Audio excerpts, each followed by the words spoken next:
framed. 6 till 8 and every weekday evening for you to phone in and have your say on two North East clubs.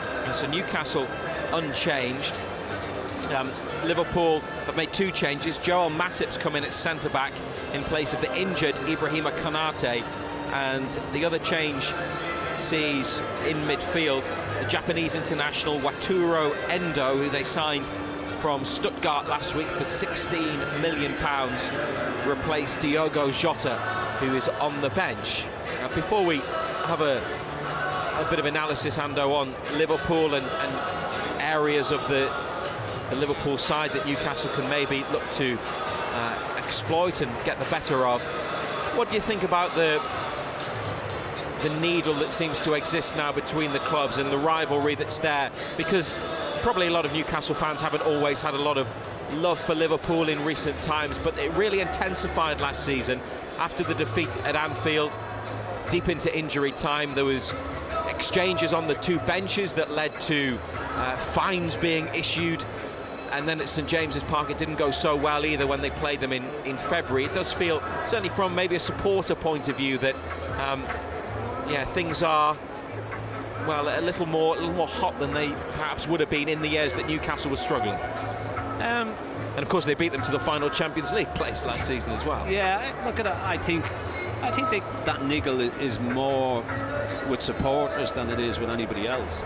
You know, a lot of it's to do with the game at Anfield last year when the referee played well over the allotted time and Liverpool got the winner, and there was a little bit of a barney between the benches. Don't mind that, you know. I think a lot's been made of it. I think the media make a lot out of it as well. You know, I mean, Klopp isn't the most popular on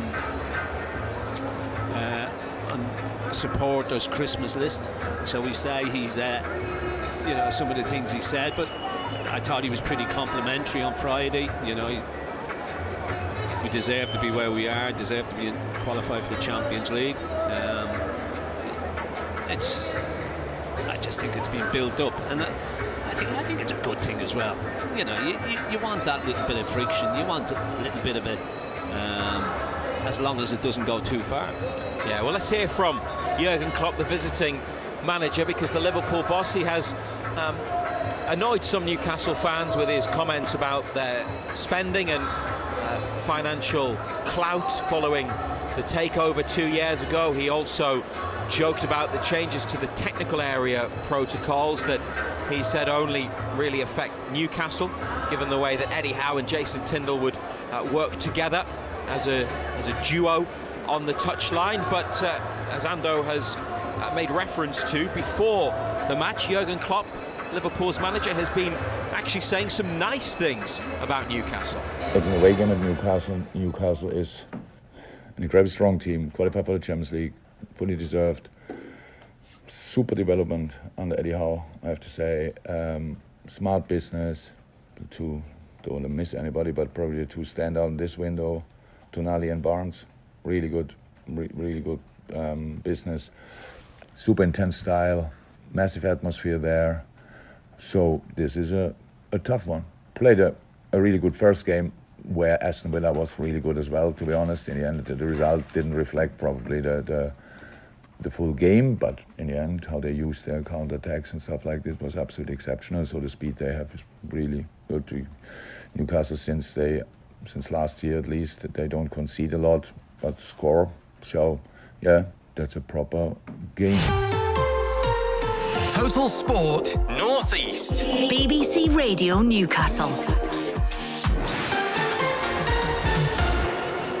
Jurgen Klopp complimentary about Newcastle's style of play, and it's not a fixture that they will relish like maybe they used to.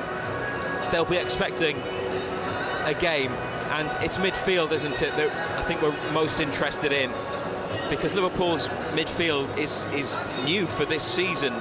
Dominik Szoboszlai, the Hungarian international, 60 million from RB Leipzig. He's a player Newcastle and Eddie Howe wanted, but he was just too expensive for them. Alexis McAllister, only 35 relatively, inexpensive compared to other signings from Brighton. And then the player we mentioned, Wataru Endo, comes in today. So that's new for them. And Newcastle, well, especially as the game went at the start and then in the second half against Aston Villa, a really strong midfield performance. So, yeah, I wonder how it's going to go today. Yeah, it's a tough one to call. Look, at the performance against Villa was excellent. You know, we could have scored more, but we could have conceded a lot more as well. You know, Villa had chances in that game as well. I think you can get at this Liverpool side. I think defensively they're not good. I think they showed that against Bournemouth last week. They conceded a goal in the first minute, although it was ruled out for offside, and then they conceded again 2 minutes later. Started the game really sloppily. I think if they do that here today, they won't get away with it. You know, I think they'll pay the penalty big style. But you know, we've got to be our usual selves, especially here at St James's. Start quickly, get into their faces, make life difficult for them. I think Alexander-Arnold's probably the one that you can get at. Not the greatest defender, good footballer, you know, good on the ball, uses it well, gets forward well, but when it comes to the defensive side of the game, no, he'll always give you an opportunity. But he'll move into midfield a bit, won't he? A bit like Manchester City do with their fullbacks, and then centre-halves like to cover. Yeah, a little bit like Manchester City did here in that 3-3 game last season when they played inverted fullbacks. You know, they didn't play like fullbacks at all. And if he does that here today, you know, Gordon could have the run of the pitch. And they've got Matip in instead of the injured Konate, so. Yeah, and I think Matip will give you a chance. You know, he's not the quickest in the world. I don't think Van Dijk's been the same since he picked that injury up. You know, I don't think he's ever really recovered from that injury. He hasn't been the same player. So, as I say, from a defensive point of view, I think they'll give you plenty of chances. Newcastle unchanged. Pope in goal. Trippier, Schär, Botman, Byrne. Midfield of Tonali, Bruno, Joelinton, Almiron, Gordon and Isak, whose debut came at Liverpool almost a year ago, but Newcastle 1-0 up not long before half-time, and then had that second controversially disallowed. That means the bench today: Dubravka, Lascelles, Wilson, who still waiting to start this season, Targett, Barnes, Livramento, Jacob Murphy is back, Anderson and Longstaff. Matt Ritchie is the player who drops out and misses out from the squad that was named last week, and Lewis Hall not involved for Newcastle despite training this week following his arrival from Chelsea on an initial loan that'll become permanent next summer. Liverpool's team is Alisson, the goalkeeper, Trent Alexander-Arnold, he went off with a knock last weekend but has been past fit to play, Joel Matip, who comes in for Ibrahima Konate, Virgil van Dijk, their new club captain, taking over from Jordan Henderson, who's now in Saudi Arabia, and Andy Robertson. The midfield three, Wataru Endo, Dominic Szoboszlai and Alexis McAllister, who was set to miss the match after being sent off against Bournemouth last weekend, but the red card was overturned following Liverpool's appeal, and probably the right decision as well. And then the front three, Mo Salah, Cody Gakpo and Luis Diaz, who has scored in both of Liverpool's matches in the Premier League this season before today, a draw at Chelsea and then the victory over Bournemouth. The Liverpool substitutes bench: Kevin Kelleher, the goalkeeper, Joe Gomez, Darwin Nunez, Harvey Elliott, Diogo Jota, the other player to drop out of their starting 11, Kostas Tsimikas, and then three young players, midfielder Stefan Bajcetic, who started this match last season when Liverpool came to Tyneside in February. 17-year-old Scottish midfielder, very highly regarded, Ben Doak, and another academy player with number 78 on his shirt, Jarrell Quansah. Those are the two teams. It's BBC Radio Newcastle with a quarter of an hour to go until the match gets underway. It's going to be refereed by John Brooks from Leicestershire. Last time he officiated a Newcastle fixture, in the Premier League. They were beaten by Aston Villa away in April. The assistant referees Lee Betts and Akil Howson. Craig Pawson's the fourth official, and on VAR duty is Stuart Atwell, who was the referee yesterday at Manchester United Nottingham Forest, wasn't he? And there are some reports today that Nottingham Forest could make an official complaint about him, given the decisions that didn't go their way at Old Trafford, the red card and the Manchester United penalty yesterday. But he's on VAR duty, so no rest. Have you seen the red card? I've seen the red card. I've seen both of them. Yeah. Did you think it was the right decision? It's a foul, isn't it? Oh, so God, yeah. Yeah. Penalty. Not a huge amount. You've seen them, yeah, but you've seen them given, haven't you? You know, that's the thing. There is contact. There was knee on knee, and I think players in that situation, forward players, are always going to go down. Was it a clear and obvious error? You would probably say not. Well, Stuart Atwell, having refereed that match in the view of some, particularly those from the East Midlands, controversially, is the VAR for Newcastle United against Liverpool today. We'll hear from Eddie Howe again in a moment, and as the players finish their warm-up with some shooting practice, it's mostly the substitutes who are out on the field now. The starting 11s have gone inside. Liverpool are all back in their changing room.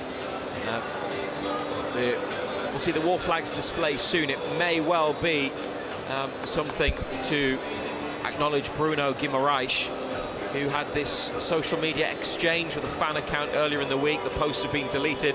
He was responding to some comments about the Manchester City match and what was probably implied criticism of him and his performance. He will, as always, get a lot of love from the St James's Park crowd because they adore him. Yeah, you know me and social media. Just stay off it. Just stay off it. Look, it's great when things are going well and you're getting all the plaudits and you're loving it and you're replying back and one thing and another. But when a little bit of criticism comes, you've got to be able to take that as well. You know, it's part and parcel. If you want to go on it, you've got to take the good with the bad. Yeah, and if you're not on social media or you're not using it actively, then, as Eddie Howe would put it, you're not in that world, and then you're not going to see it. Yeah, exactly. Newcastle substitutes heading back inside then. An unchanged team. Jacob Murphy back on the bench in place of Matt Ritchie. No Lewis Hall this afternoon.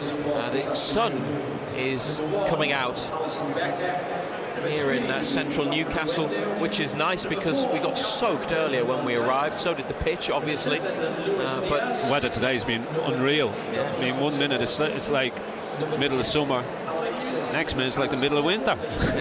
T-shirt weather at the moment, though. But looking good ahead of kick-off. One final thing, just to mention that if you watch the highlights later on Match of the Day 2, then you may notice that the dugout areas look a bit different. Newcastle have had to make some alterations. I suppose you could call them improvements to the two dugouts and the bench areas. They've put a new roof on, and how it looks now is that there are now 19 seats on each bench, which is in line with the minimum requirements from UEFA for the Champions League. So they've had to extend particularly the away dugout by a little bit. It's not in honour of Liverpool's arrival. It's all to do with the Champions League, which will be with us in just a few weeks' time, and the draw will be made on Thursday.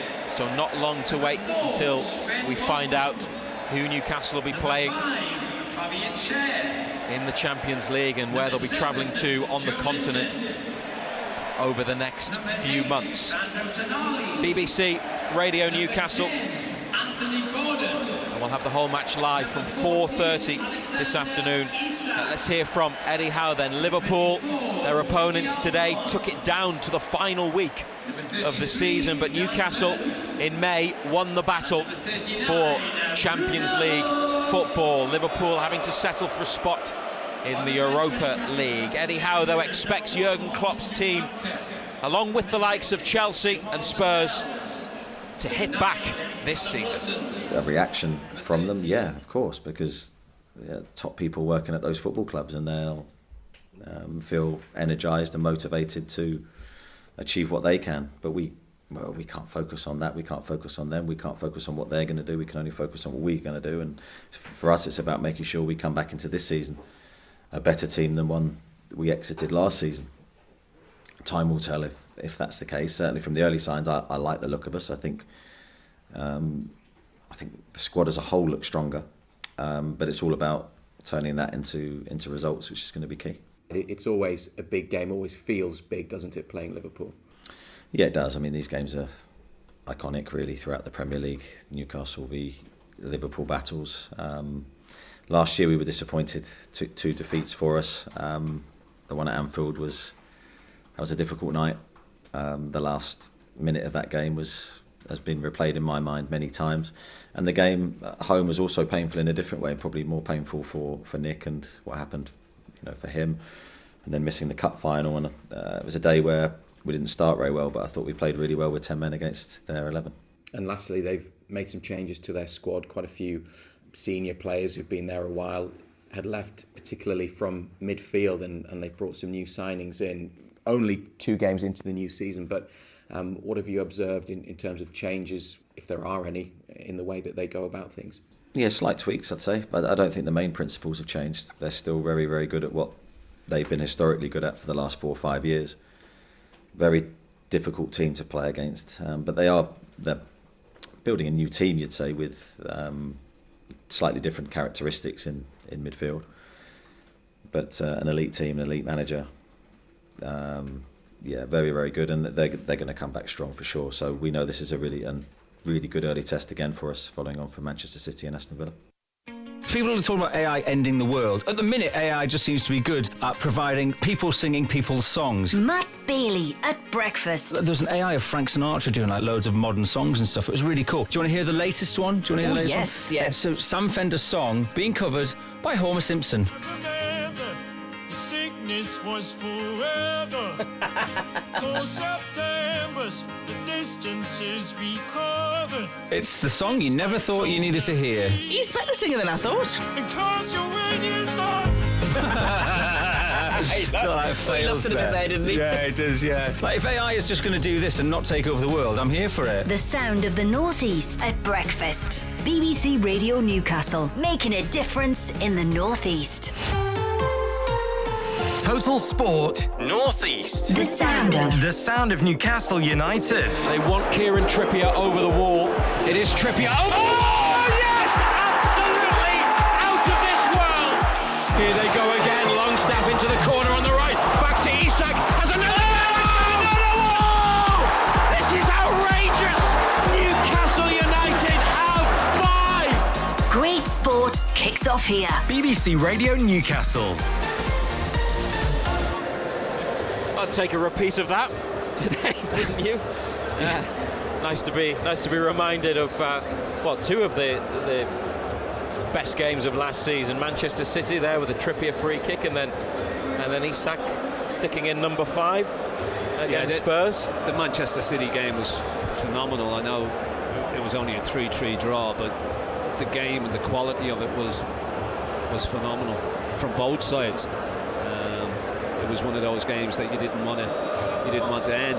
And the Spurs game was just, what happened in that opening 20 minutes was absolutely extraordinary. Probably never to be repeated, you would think. The atmosphere building, and it felt a little bit quieter than normal, but now the black and white flags are out all around St James's Park, and at the Gallowgate end, giant banners depicting a number of the players, with images of Bruno, Eddie Howe, Kieran Trippier, Callum Wilson, Harvey Barnes is there. They've got one of Miguel Almiron, Alexander Isak, Sandro Tonali and Jamal Lascelles, the club captain, proudly in the middle of the Gallowgate end on one of the banners. And then in the Gallowgate corner, the Strawberry corner, where the safe standing section is, Vamos Bruno, 3 flags acknowledging their favourite midfielder, who, as we said earlier, will get plenty of support and plenty of love from the crowd today. Nick Pope in goal. Last season in this fixture, the red card came on 22 minutes for him. Newcastle were already 2-0 down though at that stage, so they were losing when they were reduced to 10 men. Kieran Trippier, Fabian Schär, Sven Botman and Dan Burn, Sandro Tonali, Bruno Guimaraes and Joe Linton, Miguel Almiron, Anthony Gordon, who'll be desperate to do well today against Liverpool, and Alexander Isak on the bench. Dubravka, Lascelles, Wilson, Targett, Barnes, Livramento, Murphy, Anderson, Longstaff. Here they are. Kieran Trippier turns to the Gallagher end to his right and applauds, as do many of his colleagues who follow him out onto the field. And last of all is Bruno, carrying a very young mascot, could well be his son, wearing ear defenders, which he'll need given the noise of the public address system at St James's Park. Television cameras are focused on the Newcastle players as they stand next to the officials and their Liverpool opponents facing our commentary position here in the Milburn stand. Black and white stripes, black shorts and white socks.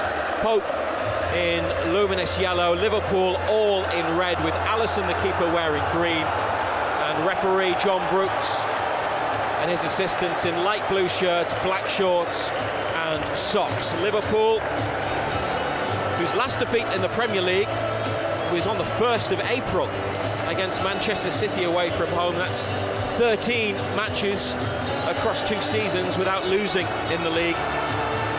Alisson the goalkeeper, Trent Alexander-Arnold, Joel Matip, Virgil van Dijk, Andy Robertson. In midfield, Waturo Endo came on with about half an hour to play last weekend after Liverpool had been reduced to 10 men. Alexis McAllister sent off, but suspension will not be served. They won their appeal for wrongful dismissal. He's in midfield, and the other player there, one to keep an eye on, one that Newcastle were keeping an eye on, but he went to Liverpool, Dominic Szoboszlai.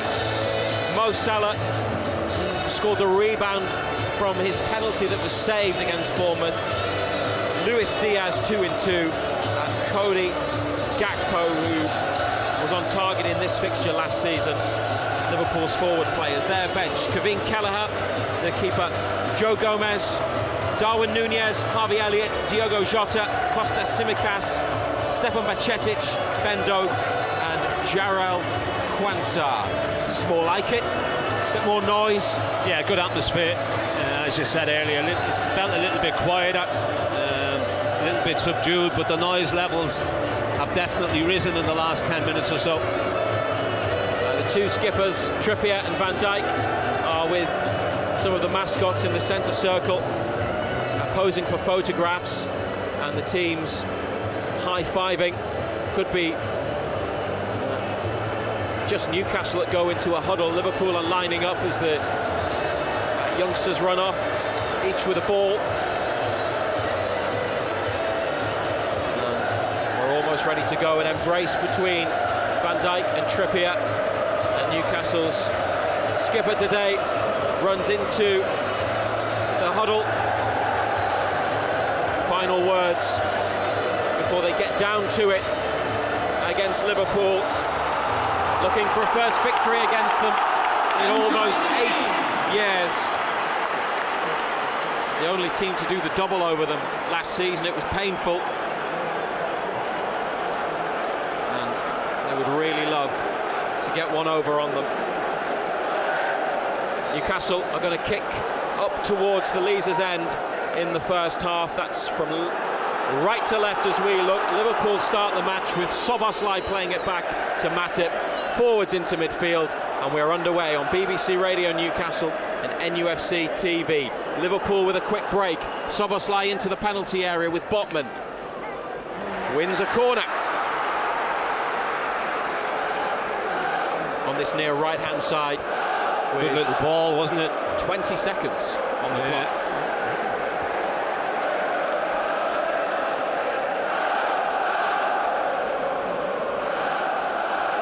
Trent Alexander-Arnold is preparing to deliver it.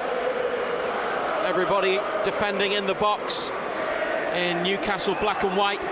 It's lofted up towards the back of the 6-yard box. Pope came, didn't get there, behind off a Liverpool player for a goal kick. Yeah, he got caught in no man's land, didn't he? Just came off the top of Van Dijk's head and just looped over the top of the crossbar.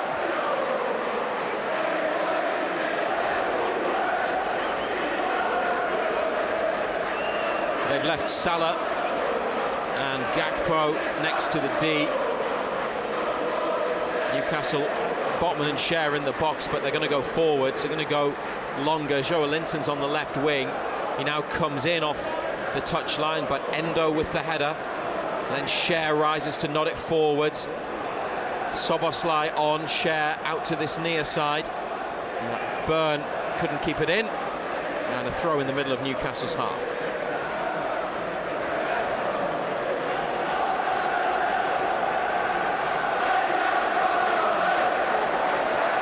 Matip back to Van Dijk, who wasn't sure initially but had enough pace on it. It came to the Dutchman and it played a good ball out to the right wing, but Salah shouldn't have been offside either. Bruno to Botman, across to Schär, back to Pope. First time up towards halfway, high ball from the goalkeeper. Van Dijk heads it away. Botman then passed it straight to Luis Diaz. And then Botman intercepts at the edge of the area before Salah could get in. Newcastle with Trippier, looking to play forwards. Van Dijk clears. It was aimed at Isak's run. Now Pope out of his area, takes a touch and sticks it into the east stand. Liverpool throw near to halfway on the left-hand side with Andy Robertson. Van Dijk back to Alisson, who's a couple of steps out of his area, plays it down the right to Matip, inside, Schär's caught late, Gakpo, and free kick. No complaints. Right side of central midfield. Just took him out about knee height. 0-0 on 3 minutes on BBC Radio Newcastle. The England boss Gareth Southgate is here among the spectators.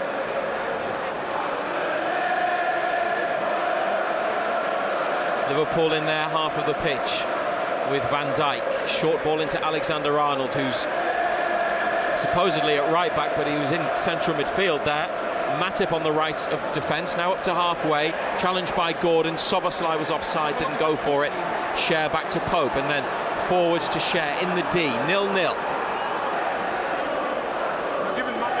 Bruno out to Trippier, closed down, inside to Schär. Gakpo nearby, then it's out to the wide area to Trippier, and then into the box to Pope. Botman can look to come forwards. Bruno drops in to get it, plays it across to Schär on the right corner of the area. Trippier inside to Tonali, first involvement for the Italian, gets away from a couple of red shirts, and then a long ball down the line that's probably going to go out for a throw, and it stayed in. There was no one able to chase, but it was a good burst from Tonali. Not quite the ball that he would have been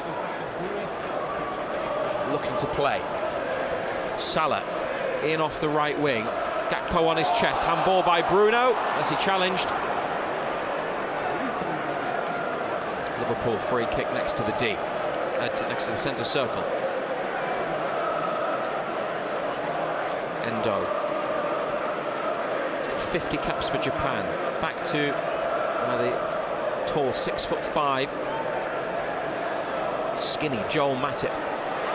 Gordon, shoulder to shoulder with Alexander-Arnold. Newcastle throw. Shoulder to shoulder in the Liverpool half. Alexander-Arnold's kicked the ball away. And John Brooks, the referee, reaches into his pocket and shows him a yellow card in the 6th minute.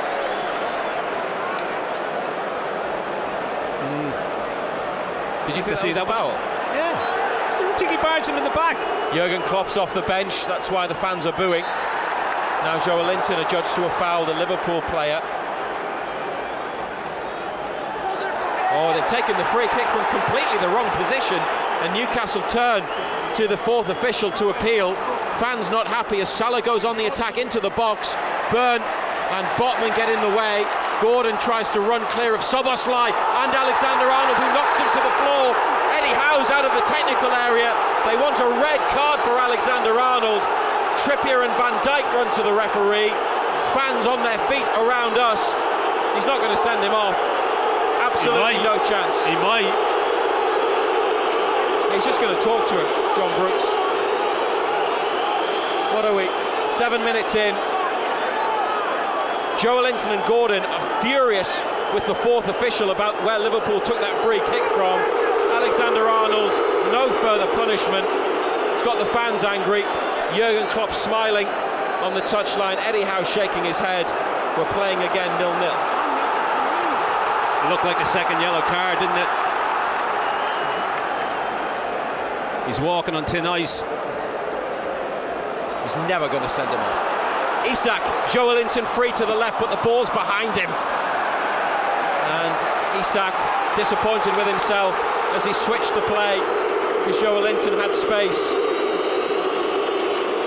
Liverpool throw Alexander-Arnold next to their bench, and Klopp with a black baseball cap having a chat with Craig Pawson. Trippier makes a challenge on Diaz. It's come to Robertson. Tonali with a block. Almiron then gets in to give Newcastle a bit of control of the ball, playing it back to Cher. Now driven for Gordon to get after into the corner on the left. Fans are really up for this. First attack for United. Gordon trying to get around Alexander-Arnold, who's defended well and cleared. Now Gakpo gets away from Cher. Botman heads on. Joe Linton plays it against Alexis McAllister.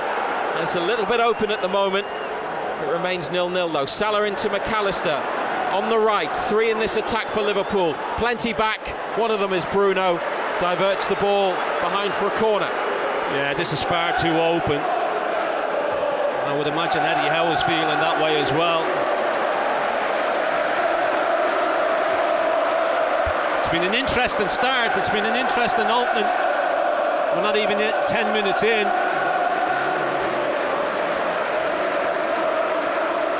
Robertson's going to take it. It's come over from left to right to deliver the corner. Everybody back again. Botman is with Matip close to the 18-yard line, and they've got Cher on Van Dijk, Newcastle. Almiron by the front post. In it comes. Pope's off his line. Didn't get there again. No Liverpool player could connect with the ball. Then Salah and Tonali battle for it in the corner. Trippier wins it. Fouled by Salah. They will have the free kick rather than any advantage down the right. Yeah, that's a couple of crosses he's come for, and he's got absolutely nowhere near them, Pope.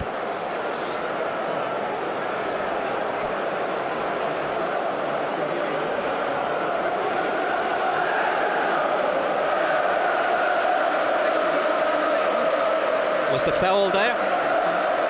No, well, like the one Liverpool took, it's a good 10 yards from the forwards. Yeah, it's the same. So at least he's being consistent. Yeah, true enough. In not applying the laws of the game.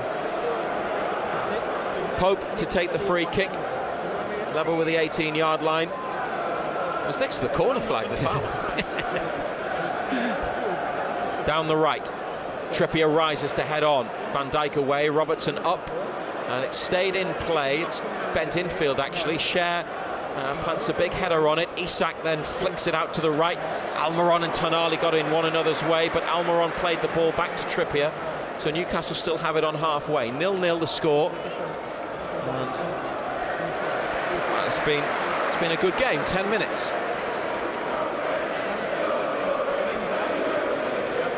Cher on the diagonal. Alexander-Arnold with a comfortable header. And then Salah turns, Plays it to Szoboszlai, inside away from Bruno. Joelinton with a firm challenge.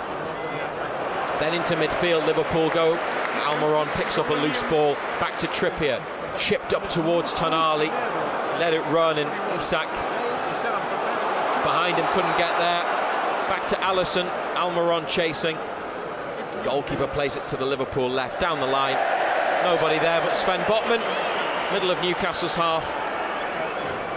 This is BBC Radio Newcastle. And I think anything to do with Liverpool, anything to do with Jurgen Klopp, any sense they're not getting what they feel they're owed the fans is going to get them worked up even more, and it's good for the atmosphere, isn't it? And it's lasted in the 10 minutes, it hasn't dropped off, and the next time they don't get something, it'll erupt again, won't it? Yeah, to be fair, over the years it doesn't matter. Against Liverpool, it's always been a good atmosphere.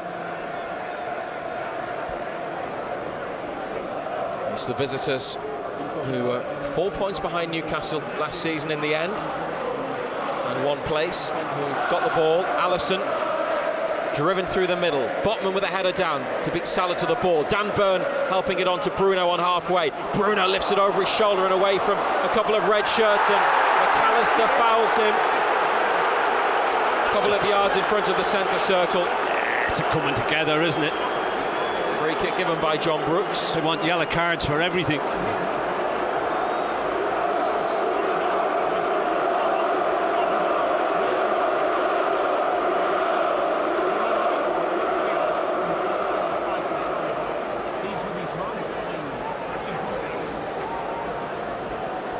No card for McAllister. Newcastle free kick. Have they got anything clever planned for this one, like against Aston Villa? Trippier's behind it. Tonali's pulled out to the left. Burns gone to the right corner of the penalty area.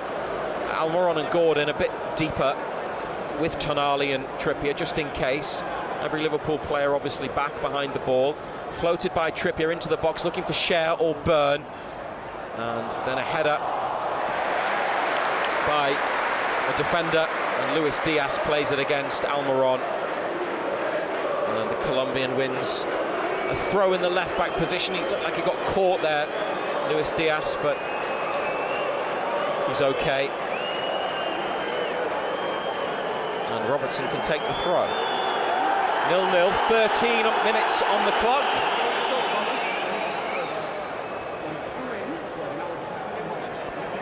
Diaz challenge, Joelinton got man on, leaves it for Trippier, back into their half to Cher.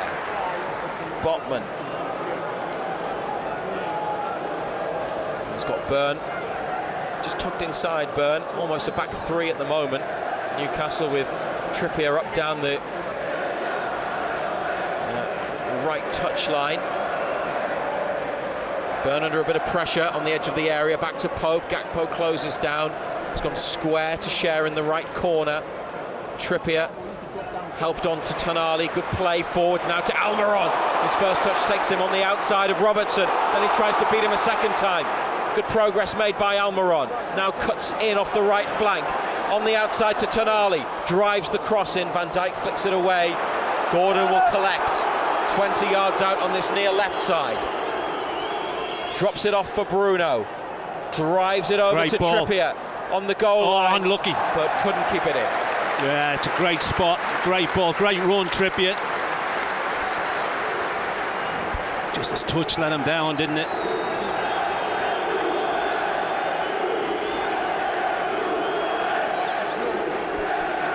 No saves made yet by either goalkeeper.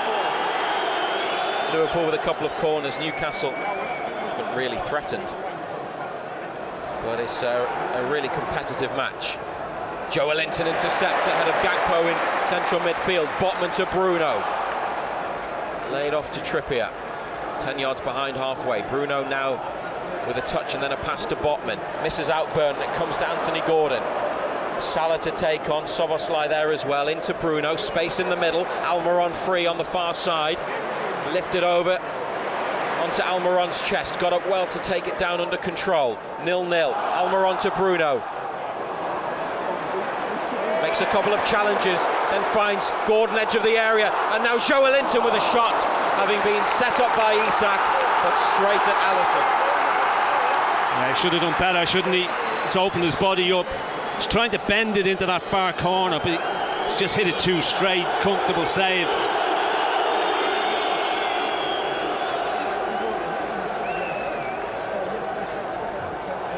Robertson. Trippier gets there onto his ball down the line. Bruno with it now, looking across to the left, slightly behind Joelinton, but he's helped it on to Gordon. Back to Byrne. Newcastle playing with it in Liverpool's half. Over to Bruno. Botman again on this near side. Ball caught under his feet, but he's been able to pick out a pass to Gordon, who's linked up nicely with Joelinton and could go himself here. Anthony Gordon. Deflected shot from 20 yards. Better all of a sudden. Starting to get into the game, see more of as an attacking force.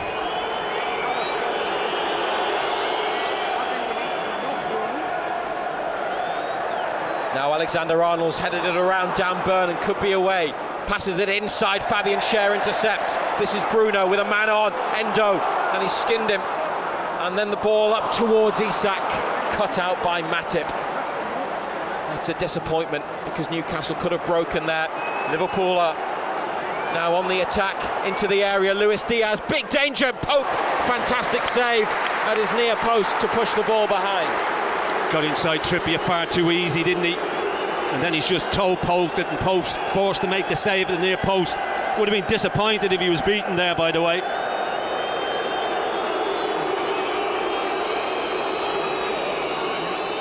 th minute on BBC Radio Newcastle.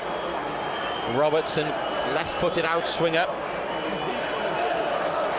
Szoboszlai and McAllister, hands on hips outside the penalty area. They haven't put anyone on either post, Newcastle.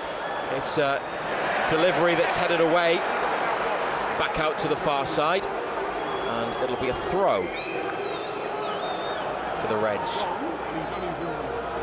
Alexander-Arnold in a central position, straight into the box onto the chest of Trippier and into the hands of Pope.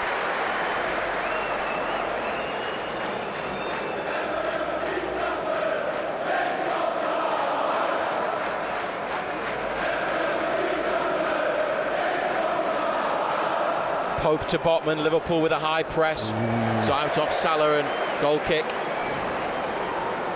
Yeah, they did press high as well, didn't they?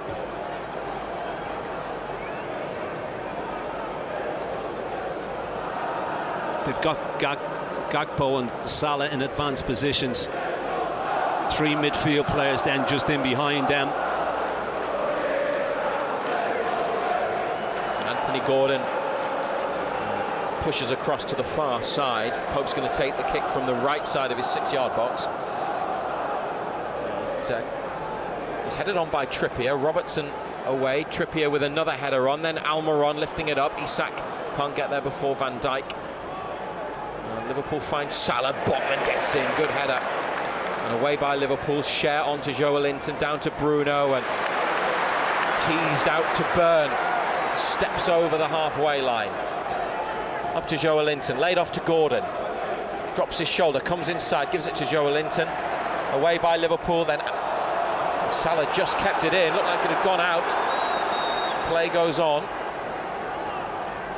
Endo to McAllister. Tonali gets close and sticks with him. Tonali's pressure applauded, and it leads to a pass out of play from Alexander-Arnold. Byrne takes the throw. Exchanges passes with Joelinton, who holds off the challenge of Szoboszlai. Joelinton on the left wing. Back to Tonali. Under a bit of pressure. Plays it through a little gap, back to Botman. Good game, good pace about it. Schär on halfway, over the top, but Trippier applauds. He's not going to get there. It's a goal kick. Yeah, idea was right. Good run again, Trippier.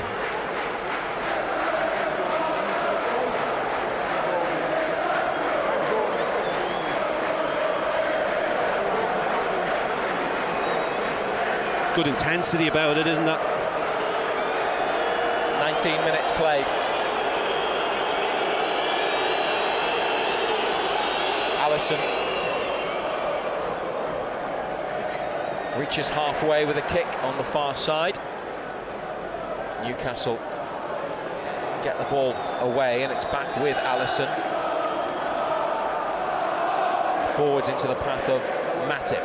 Straight to Byrne, and he's got options here inside Joe Linton. Now a man on Gakpo. Isak takes it and is tripped by Cody Gakpo, the Netherlands international.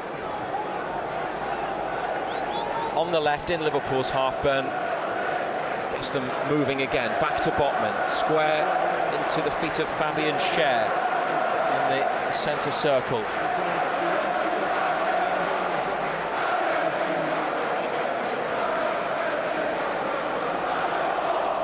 It's Botman again. Now Isak, who's almost in central midfield here. He's taken a touch, couldn't get a second one, but Alexander-Arnold's put it out.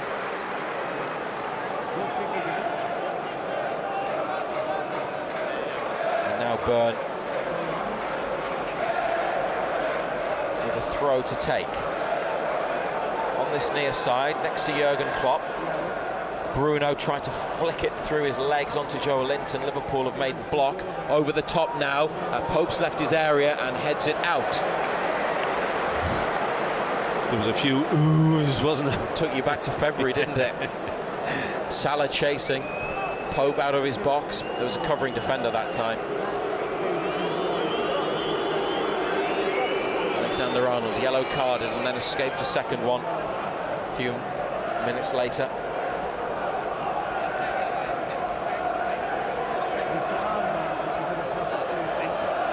Endo back to Alisson.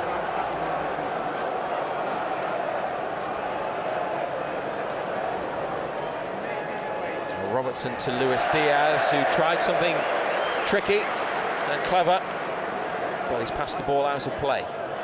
Trippier to Tonali.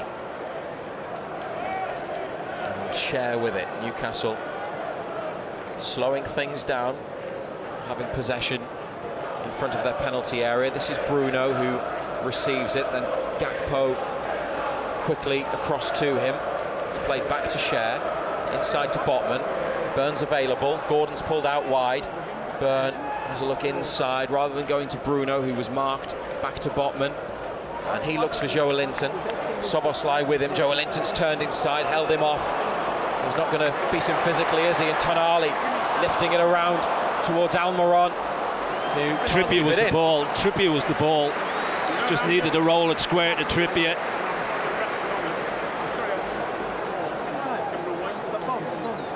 He went for a more Hollywood pass out to Almiron. Didn't quite make it. Newcastle have won it back from Liverpool. They've got a throw which they've taken. That's well done by Trippier, finding Bruno on the right in central midfield. Byrne just behind halfway now as they go back, and further back with Botman. Square to Schär. Angled ball to Bruno, onto Tonali. Nice layoff. Might have been a foul, nothing given. Not too many appeals.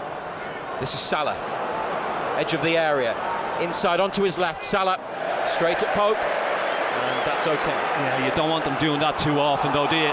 Quick throw out by Pope to Trippier. Newcastle galloping forwards, 4 in the attack. Left for Almiron. Back down the right wing to Trippier. Then the return for Almiron. He gets there. Only Gordon in the middle. Almiron taking on Van Dijk. Reaches the line, then turns back. Try to chip it in towards Isak. Liverpool with an interception. And now they try and play forwards down the left through Robertson, who's making progress. Tonali. But that's where he's got half a yard again on his right foot. He always wants to check back. Tonali doing enough to make Robertson play it early, and Newcastle have possession at the back again.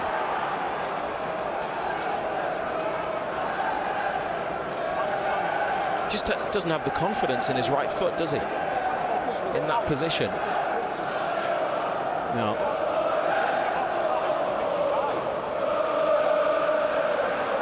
Bruno, man on. McAllister played the ball forwards, but Liverpool win it back. Oh, Gordon's in! Anthony Gordon's away from a Liverpool mistake. Gordon slots it under Alisson! And of course it had to be the Evertonian who scores against Liverpool.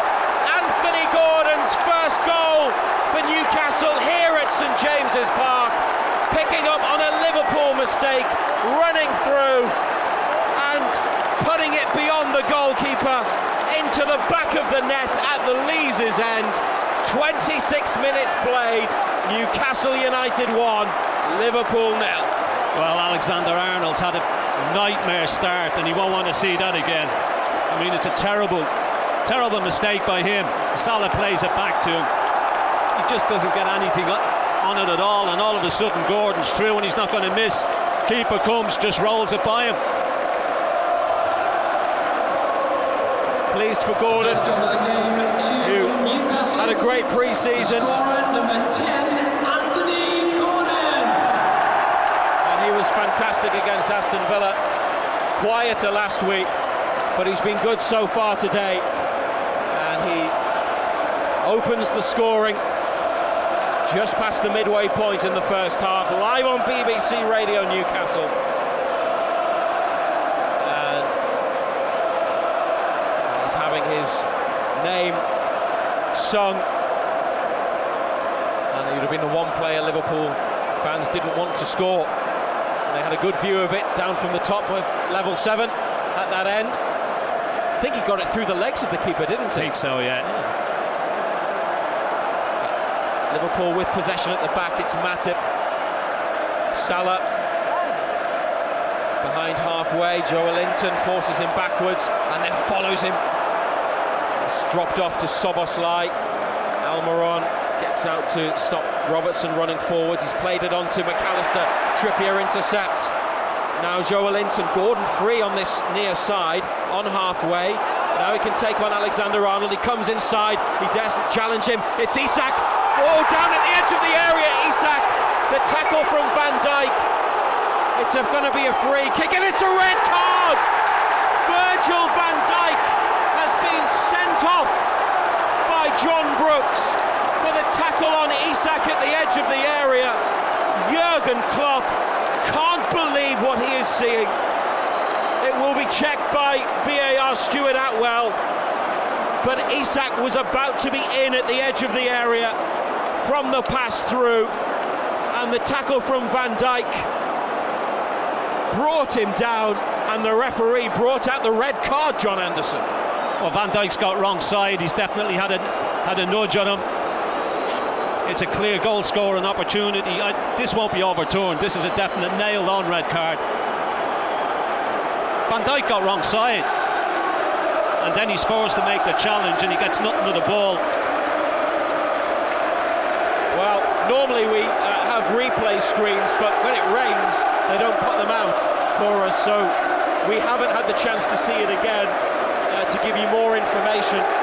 But Van Dijk is arguing with the referee still. There is no information on the giant screen relating to a VAR check, which normally they put on to inform the crowd. It's Newcastle 1, Liverpool 0. John Brooks the referee, Stuart Atwell VAR. Van Dijk has been told to get off the pitch. It will remain decision red card. Liverpool down to 10, and they could have been down to 10 men earlier. Now they are. Newcastle have a free kick on the edge of the penalty area. Yeah, it's poor defending. As I said, he gets wrong side and then he's forced into making the challenge, and it's a nail-on red card. Joe Gomez is going to come on for Liverpool. They're going to make a substitution and introduce a defender. Van Dijk, slowly, the Liverpool captain, heads off the pitch. Well, they had a red card last week that stood and was then overturned on appeal. This time they're going to have to play for a lot longer, an hour rather than half an hour with a man less. Van Dijk talks to his manager on the way off. Liverpool staff are complaining to the fourth official. They're not really used to decisions going against them, but that's the way it is at the moment. 1-0 Newcastle. Gordon's goal involved there again, leading to the red card and the free kick. And here, left of centre, just outside the area, as the referee tries to calm everything down and get the Liverpool wall in place. They've got Trippier, Cher and Tonali and Joe Linton, but Joe Linton walks away, as does Tonali. Cher scored one at Spurs. the season before last. We know what Trippier can do. So a couple of options here. Who do you fancy? Trippier. I'll go with Cher then.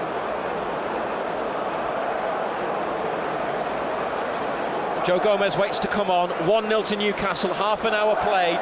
Liverpool down to 10 men. And a free kick in a fabulous position.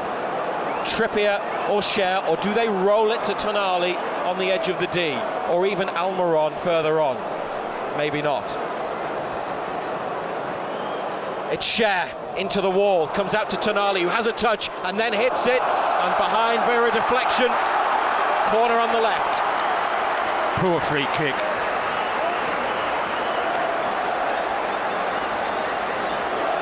I didn't really think they were going to play it to Almiron. I was just wanted to see how you'd react.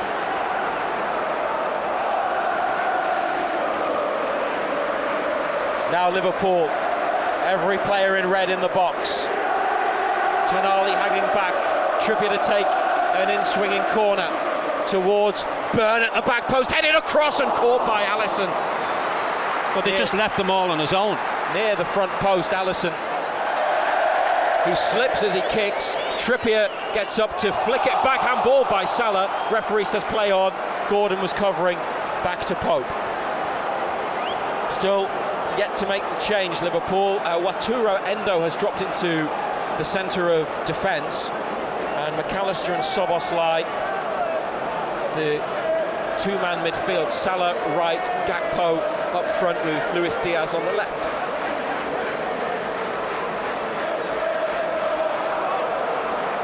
A goal up and a man advantage. Almiron runs over a ball and it goes straight to Endo. Carries it up to halfway, and then Gakpo's a mile offside, doesn't go for it. Pope leaves his penalty area and clears it to touch. Here's the change.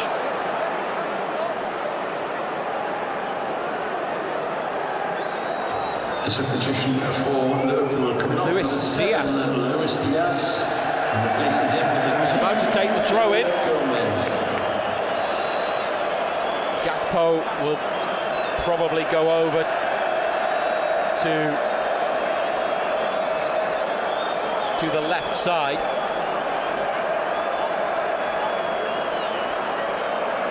Maybe he'll go in the centre. Let's see how they do things with only 10 men. And Newcastle 1-0 up on BBC Radio Newcastle. 34th minute at St James's Park. Robertson back to Gomez, who's brought on in the second half of their win over Bournemouth last weekend. He's playing as the left centre-back, Matip on the right. Salah, pocket of space in the centre circle, collects the ball. He's got two options to the left, gives it to Robertson. McAllister there as well.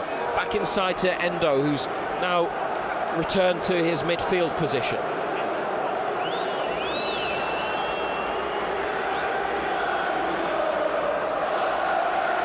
Alexis McAllister trying to thread a through ball to Salah, laid off to Gakpo. Botman with an interception at the edge of the penalty area. Gakpo has it back. Robertson now takes a touch, lifts in the cross. Pope makes the claim. Yeah, easy take.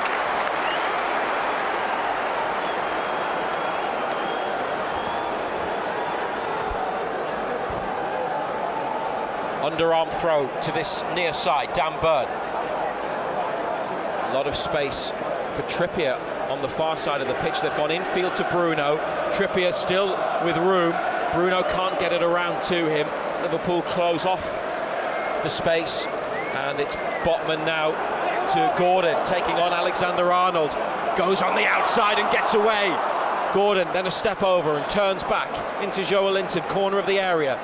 Burn has a touch, Joelinton again. Botman helps it over to Cher. 1-0 up. Looking for a second. Bruno gets it around Gakpo for Trippier. Into the area, looking for Tonali with a cutback. They'll have a corner. Few appeals for handball from Trippier's pass inside to Tonali, who made a good run into the area. Corner on the right. Space is starting to open up. Liverpool down to 10 men. Space is all over the place now.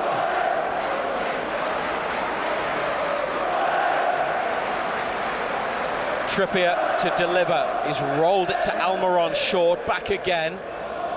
Trippier into the box, then the cross to the far post. Alexander-Arnold away, Almiron on his chest, and then touched onto the bar by the keeper. What a save that is. Unbelievable from Alisson to deny Newcastle a second goal. Great hit. What a save. Even better save. It's one of those instinctive ones we talk about with Almiron. Doesn't have time to think about it, takes it on his chest, hits it first time, left foot volley. Fabulous save. Another corner on the right. So close to going into a 2-0 lead. Trippier, good ball in, headed away. Almiron collects, has gone for goal again. With a shot that he lifted towards Alisson's left-hand post. But that was quite the moment in the match. Almiron and then Alisson with a brilliant diving save. Yeah, great save. Great hit as well, to be fair to Almiron. Liverpool out to the far side. Two went for the same ball, Robertson and Gakpo. Newcastle throw, ball back in play. BBC Radio Newcastle, 1-0. And Van Dijk sent off for Liverpool. Gordon can't keep in Botman's pass, he apologises. Half-time coming up. If you'd like to have a message read out, tweet at BBC Newcastle. Gordon getting back, good challenge on Szoboszlai. Get up there with that. Who's rolling around. Get up. And beats his fist off the floor. And now is okay to continue. Trippier into space on the right. Good ball in, looking for Joelinton. And Alisson didn't get there, neither did Joelinton in the middle. It's come for Gordon in the corner. Still on the attack. Gordon to Bruno, shifts it out of his feet, curls in the cross, Alisson punches, Trippier brings it down, back to Almiron, who takes the touch and then hits. And that wasn't quite as good as his earlier one. It's a goal kick. Yeah, it was another chance, wasn't it? Just lashed at that one. What was Dominic Szoboszlai doing there when he rolled around? They all do it.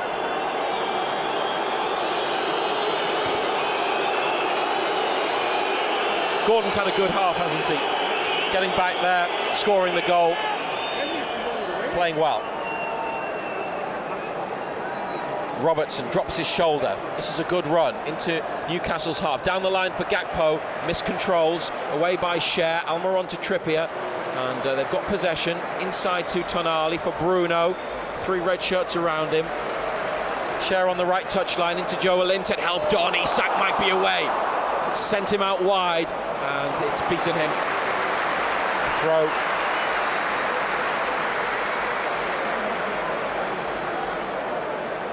Liverpool on the left side of defence. Gomez to Endo.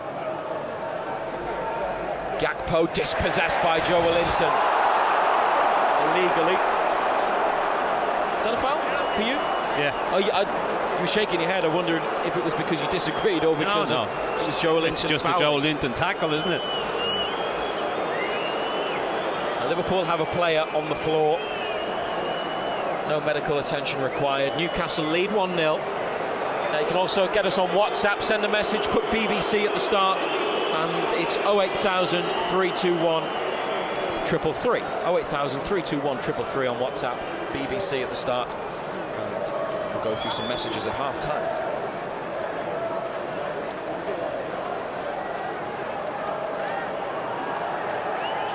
Robertson behind the ball, over the halfway line to Salah, flicked out wide to Gakpo. Almiron and Trippier combined to nudge it out of play. Gakpo then, £37 million signing from PSV in January, with the throw back to the goalkeeper. Oh, Bruno with a challenge on Endo. If he'd won the ball fairly, they would have been in, but it was a foul spotted by John Brooks.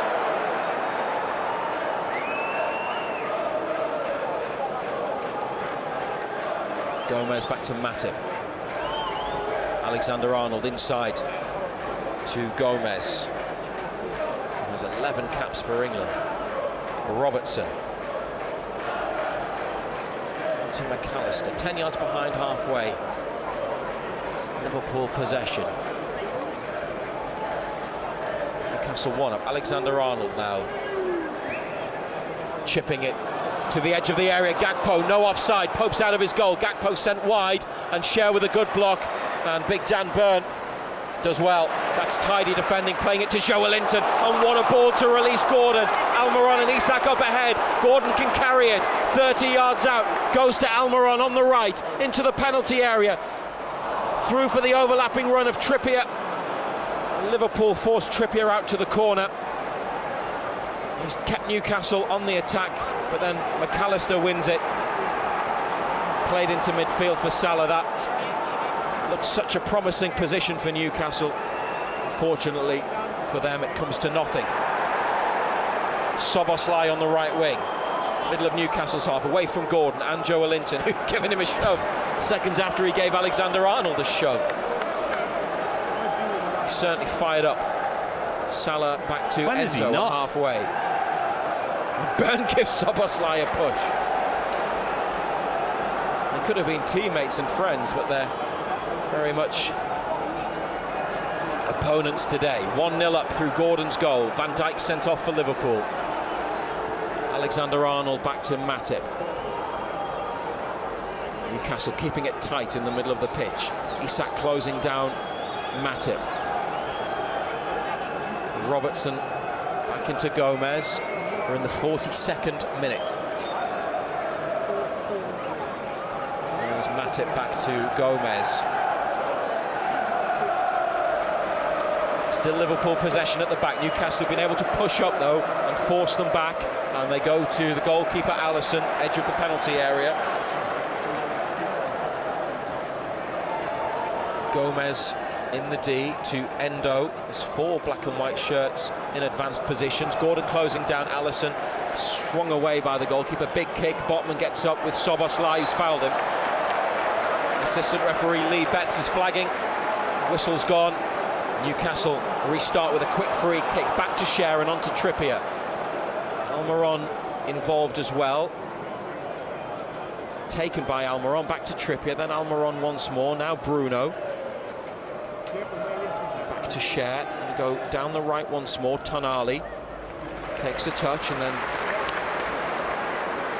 back to Botman. Burn out to Gordon. This is where he likes it. This is what he wants, to take on Alexander-Arnold. Szoboszlai there as well. Inside it comes to Bruno. There's a runner. Almiron in the box. Gordon. Gomez rather with the header away for Liverpool. Joelinton nudges Endo to the floor, and this might be his final warning, or it might be a yellow card. He can't keep getting away with it. He just runs straight through people.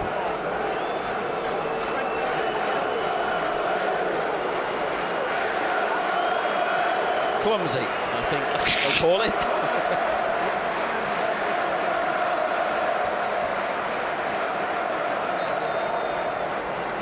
Final couple of minutes of the first half. Could be a bit of time added on. There was a good stoppage after the red card for Van Dijk. Back to Alisson in the box, and now McAllister to Matip. Did well under pressure. Alexander-Arnold now might get away. Newcastle exposed down this near side. Not many Liverpool players in the attack. It's Salah just outside the area on the left. Robertson joining in, takes a touch. Back into midfield to Endo. Almiron working incredibly hard to press and challenge McAllister, but he pulled him back. It's a clear foul. And a free kick for the away team. North of 30 yards from the goal, in a central position. But actually to force them away when Alexander-Arnold had the entire right wing, and they looked like they could be getting in. He had acres. Well. I'm not too sure where Dan Bourne had gone to. He's not going to shoot from here, surely. Dominic Szoboszlai's put the ball down with purpose and confidence. Strides back from it. Yeah, he can't shoot from there, can he? They've got Alexander-Arnold, who we know is talented when it comes McAllister free kick. Szoboszlai has had a go, and it's too high. And there will be a minimum of 4. A minimum of 4 minutes stoppage time to be added. 4 minutes. Newcastle 1 up on 10-man Liverpool. A lot of fans now heading in for the half-time break. Tweet at BBC Newcastle or 08000 321 333 on WhatsApp. Put BBC at the start if you'd like to contribute to our half-time discussion of the match. Oh, ball that Tonali left for Cher, and Cher just took it. And he plays it into midfield, but Liverpool win it back. Szoboszlai to McAllister. Joelinton with a challenge, a foul. Oh, he let it go, and then he brought it back. It's a foul. It's a foul all day. He let it go and then brought it back. Why not blow straight away? How many is he going to get away with them? That's also a fair point. Free kick, the edge of the centre circle. Botman heads it away. They were looking to get Salah in. This is Joelinton back to Botman. Salah closes down. Oh, he's just got it back to Pope in the nick of time. And Pope left-footed, looking for Trippier, intercepted by Gakpo. And then Almiron and Tonali close to Gakpo, who hits the deck, and that's a free kick.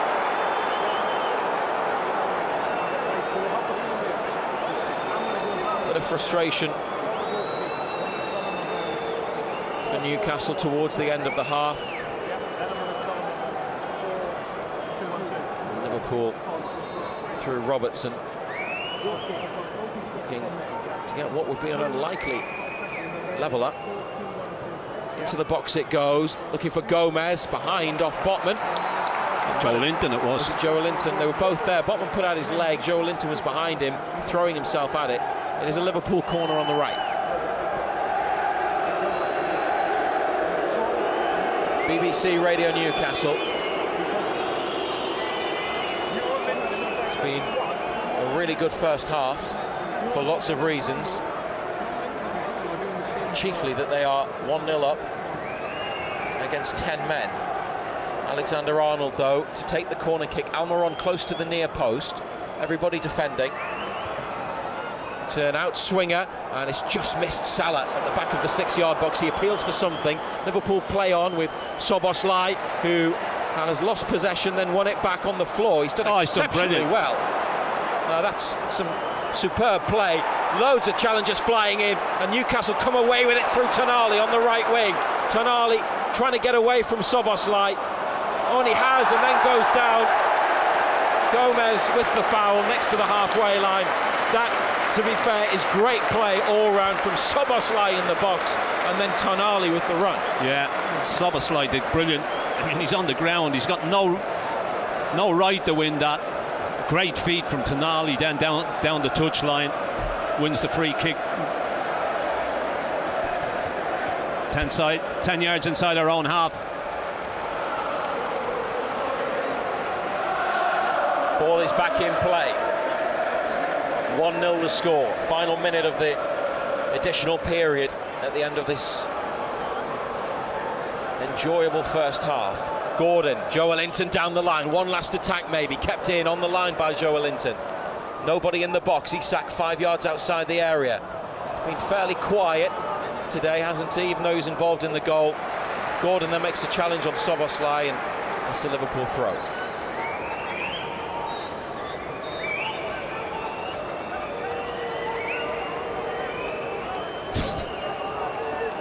Alexander-Arnold to Szoboszlai, back again, and straight to Burn. There's the half-time whistle from John Brooks, who sent off Virgil van Dijk. Perhaps earlier he could have sent off Trent Alexander-Arnold. He gave him one yellow card, then decided not to for another foul a few minutes later. Newcastle led through Anthony Gordon after he pounced on a Liverpool stray pass, slotted it under Alisson for 1-0. Then came the red card. Van Dijk with a challenge on Isak at the edge of the area, straight red, and the visitors reduced to 10. Newcastle, John Anderson, 1-0. Yeah, I mean, when you look at the game overall, it's been pretty even. You know, neither keeper's really been well. Alisson's made the one save, hasn't he, when they've gone down to 10 men from from Almiron's volley, but it's been a pretty even game. I mean, the goal, Alexander Arnold's had an absolute mare. You know, all he's got to do is control the ball and lets it under his foot, and all of a sudden Gordon's clean in. But you'd like a second goal, you know, most definitely like a second goal really to kill it off. It's made an awful lot more difficult for Liverpool with Van Dijk sending off. He can have no complaints about the sending off either. You know, he's got wrong side of Isak. He's then forced into making the tackle. He gets nothing to the ball, brings him down, clear goal scoring opportunity. So it's a nailed on red card. So no complaints about that whatsoever. But it's been decent. A lot of intensity about it from both sides. You know. But you'd like that second goal, you'd like that insurance of a second goal. Kicking down the hill towards the Gallagher end in the second half then, Newcastle with a man advantage and a goal advantage at half-time. Here on BBC Radio Newcastle, it's Newcastle United 1, Liverpool 0. There are some tickets that you just don't want to win. Congratulations! You've won a pair of tickets to the National Paint Drying Championship. And there are some tickets you'd sell your own mum to win. Woo! Ahead of every Newcastle United and Sunderland home game this season, join me, Matt Bailey, for a chance to win tickets to St James's Park and the Stadium of Light. The sound of the North East at breakfast. BBC Radio Newcastle, making a difference in the North East. What a 45 minutes of football that was. Newcastle United leading Liverpool by 1-0 at half-time. Anthony Gordon, the Everton boy, scoring against Liverpool at St James's Park after 25 minutes. Liverpool could have been down to 10 men even before that point. Trent Alexander-Arnold very lucky not to get a second yellow card in just the 7th minute of the game. But then Virgil van Dijk given a straight red card a couple of minutes after Anthony Gordon scored. So Newcastle, a goal up and a man up at half-time. Full commentary of the second half coming, of course, with Matthew Raisbeck and John Anderson in just over 10 minutes' time. Lots more football being played around the country today. This is the third of 3 Premier League games for a start. The first 2 have ended in away wins. So Aston Villa 3-1 winners away at Burnley. Matty Cash scored twice for Villa inside the opening 20 minutes. Al Foster got one back for Burnley 2 minutes into the second half. Moussa Diaby made it 3-1 just after the hour mark. And that is how it finished. So Aston Villa winning 3-1 away from home, and Manchester City made hard work of it away at Sheffield United. They won by 2-1 in the end. Haaland, after just over an hour, gave Manchester City the lead. He missed a penalty earlier on as well. Bogle equalised though for Sheffield United with 5 minutes to go, but 2 minutes after that, Rodri restored Manchester City's lead, and they held on to it until the very end. In the Championship, this was a lunchtime kickoff, so it finished a long time ago. Blackburn won by 1-0 away at Watford at Vicarage Road. Ryan Hedges scoring the only goal of that game about 20 minutes before the end. A couple of games in the Scottish Premiership as well this afternoon. Dundee have beaten Hearts by 1-0, and it finished St Mirren 2, Aberdeen 2, after Miovski scoring 100th minute penalty equaliser for Aberdeen. The first set of fixtures of the Women's Championship season were played this afternoon as well. They have all but one finished. The 2 that we're interested in have finished, long finished, and Durham drew 1-1 away at Watford in the opening game of the day. Molly Lambert scored the opening goal of the day after just 2 minutes away from home. Carly Jones equalised for Watford at about 10 minutes before half-time. It was 1-1 at the break, and it was 1-1 at full-time as well. And then a very creditable 0-0 draw for Sunderland at home to London City Lionesses. They had the lion's share of the chances as well, did Sunderland, but against a team that were title contenders for a large chunk of last season, London City Lionesses. That is a very positive start to the season for Sunderland. And also, as I attempt not to be drowned out by the PE system in the background, Newcastle United women, we have to mention them as well, because they were in the determining round of the League Cup. It was their opening match of the season after last Sunday's game, which should have been the opening game of the season, was postponed. They were taken to extra time by Burnley, but a Becky Ferguson winger towards the end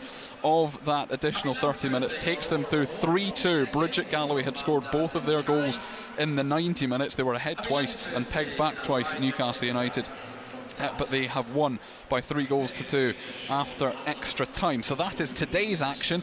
Sunderland's men were in action yesterday with a goalless draw at Coventry City in a game that really wasn't as bad as it sounds. 32 shots there were in total, but no goals, and the Black Cats again struggling without a proper striker. Their head coach Tony Mowbray admitting afterwards there was no guarantee that one would come in before the transfer window closes on Friday. Here he is chatting after yesterday's game to our Sunderland commentator Nick Barnes. Tony, good point, clean sheet. You've been pleased with that beforehand?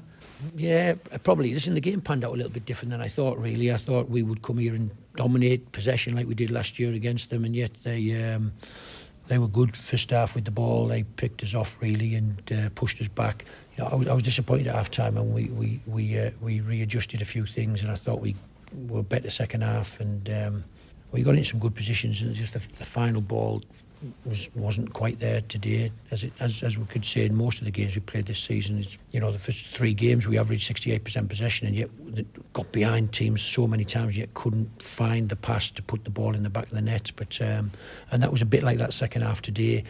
And yet you can always feel Coventry straight. They look like they know where they're going with the ball when they get it, and their strikers, they obviously play 2 strikers and a 10. They're a menace, and I thought the concentration was good defensively today. I think we're always disappointed when we don't score, you know, and we went through the whole of last season without strikers, really, just about, and we continue to do that. But I think we try and find a way, and if there's an excuse for them, for the team, for us as a team, is that we don't have a killer, really, if that's what you want to call a number 9, a centre forward. But and I'm not sure we will by the end of the window, because they're not falling off trees, are they? It's really hard to find them, so or to prize them away or to get them out of clubs. But we just need a little bit of help at that top end, really. That's just suggested that you think it might be difficult still to get someone in up front this week. And you know the situation at this football club. I'm not at the forefront of getting in. You know, I think the recruitment department have been amazing at this football club. You know, before my time as well. You know, Stuart Harvey, they recruited amazingly well to get out of League One, and they've recruited amazingly well to finish in the playoff positions last year. And I know that it's not through a focus and a dedication to the job that we found it difficult to supplement the strikers we already have, because we do have Ross Stewart, who will be ready not long after this international break. We do have Eliza, the young French kid, 18, who's powerful and dynamic and quick. He should be ready not too long after the international break. We've got Hamir, who came on today. So there's 3 strikers. You know, it's not as if we haven't got any strikers at the club. We just have to get them fit, get them on the pitch. And Tony Mowbray admitting for the first time that there might not be another striker through the door by the end of the transfer window for Sunderland. They drew 0-0 at Coventry City yesterday. That was, of course, Tony Mowbray speaking to our Sunderland commentator Nick Barnes. Non-league-wise yesterday, it was a busy old day. Gateshead's mini-winning run came to a halt at the International Stadium. Woking won 3-1 in the National League. That was despite a first-half opening goal from Marcus Dinanga. They led at half-time as well, did Gateshead. Ian Watson is Gateshead's assistant manager, and he had a chat with our non-league reporter Paul Dixon afterwards. Ian, the last 2 games you've scored 4 and 4 and picked up 6 points. Not to beat today. No, I think first half we had a couple of moments where the final pass, if the final pass was better, then we would have been 1-on-1 with the goalkeeper, and that was 2, 3, actually 4 occasions that could have happened, and then obviously they get a little bit of a lift from that. They come out the second half. We tried to play our game. I feel that our players were a little bit affected by sort of the atmosphere inside of the ground when we gave a couple of passes away. I think the fans turned on the players a little bit, which is fine. It's going to happen. We have to be able to deal with that. But I don't think we did deal with that, and we'll never come away from how we play and what we try to do. And the boys know that, and we know that. So we just need to get better at what we're doing, despite what the noise is, what the atmosphere is like. We have to keep sticking to our principles, because we know that we've recruited and we've got the players to play at the strengths that we've got. And it's a difficult league. There's some top teams in the league, as you well know. You've been here before. You've just got to keep at it, haven't you? Yeah, it's brilliant. It's football. It's why we're involved in it. We love it. Obviously, the higher we can play, the better. And this is such a good league. You play against different types of opposition every week. Everyone's in fix with winning, and I understand it because I am as well.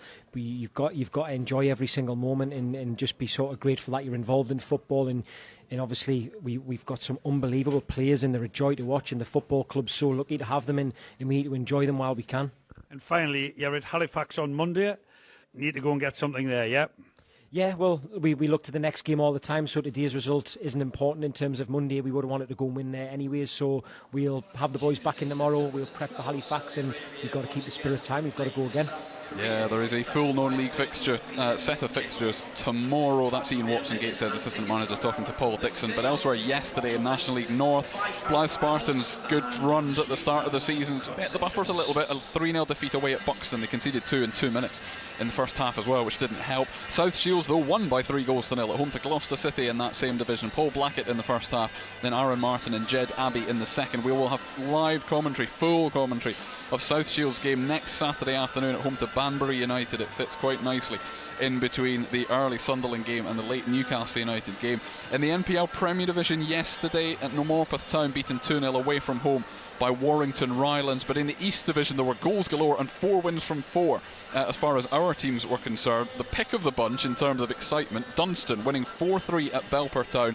They were a goal up and a man up after 15 minutes, Dunstan, but then conceded an equaliser just before half time. Then they had Michael Pearson sent off just after half time, and then they went 3-1 down, and they were 3-1 down with 25 minutes to go, 10 against 10, but came roaring back. Luke Carr, David Robinson, and then a second Dale Pearson penalty a couple of minutes from the end, giving them a 4-3 win away at Belper Town.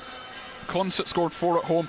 They beat Sheffield by 4-1, all 4 goals coming in a 14-minute spell in the second half. 2 for Will Shaw, 1 for Zach Atkinson and 1 for Jack Gibbons. Hebburn did the same. They won 4-1 at home against Winterton Rangers. Liam Murray scored twice in the opening half an hour. He then hit the crossbar with what would have been a hat-trick penalty as well. Amar Purwal, having already scored a penalty earlier on in the game, gave up the chance to take the second penalty to give Liam Murray his hat-trick, and he didn't score it. Ollie Martin, though, did score the 4th for Hebburn as they won 4-1. And Ashington, a terrific 2-1 win for them away from home at Stocksbridge Park Steels. Charlie Exley in the first half, Mason Hardy in the second. And there were also 15 of our teams in the first qualifying round of the FA Vase across the weekend. It started on Friday night when Wickham beat Campion 6-0, and then victorious teams yesterday included Blythe Town, who beat Chesley Street United on penalties, West Allotment Celtic, who beat Garfor 3-1, Newcastle Benfield, who also won 3-1, they were away at Colne, Heaton Stannington beat Thackley 3-0, and Bolden CA left it extremely late to score their winning goal, but they beat Steeton by 2-1, so well done to everybody in the FA Vase. Away from football yesterday, England ended their World Cup preparations badly with a 30-22 defeat to Fiji at Twickenham.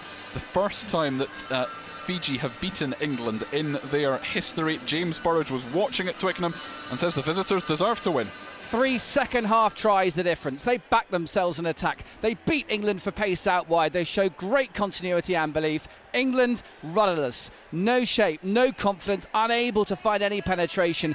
Fiji defended for their lives and grew in confidence and energy. This is England's first ever loss against a Tier 2 nation, one of their worst defeats at Twickenham in recent memory. There are going to be huge questions now for Steve Borthwick. Their World Cup preparations in tatters.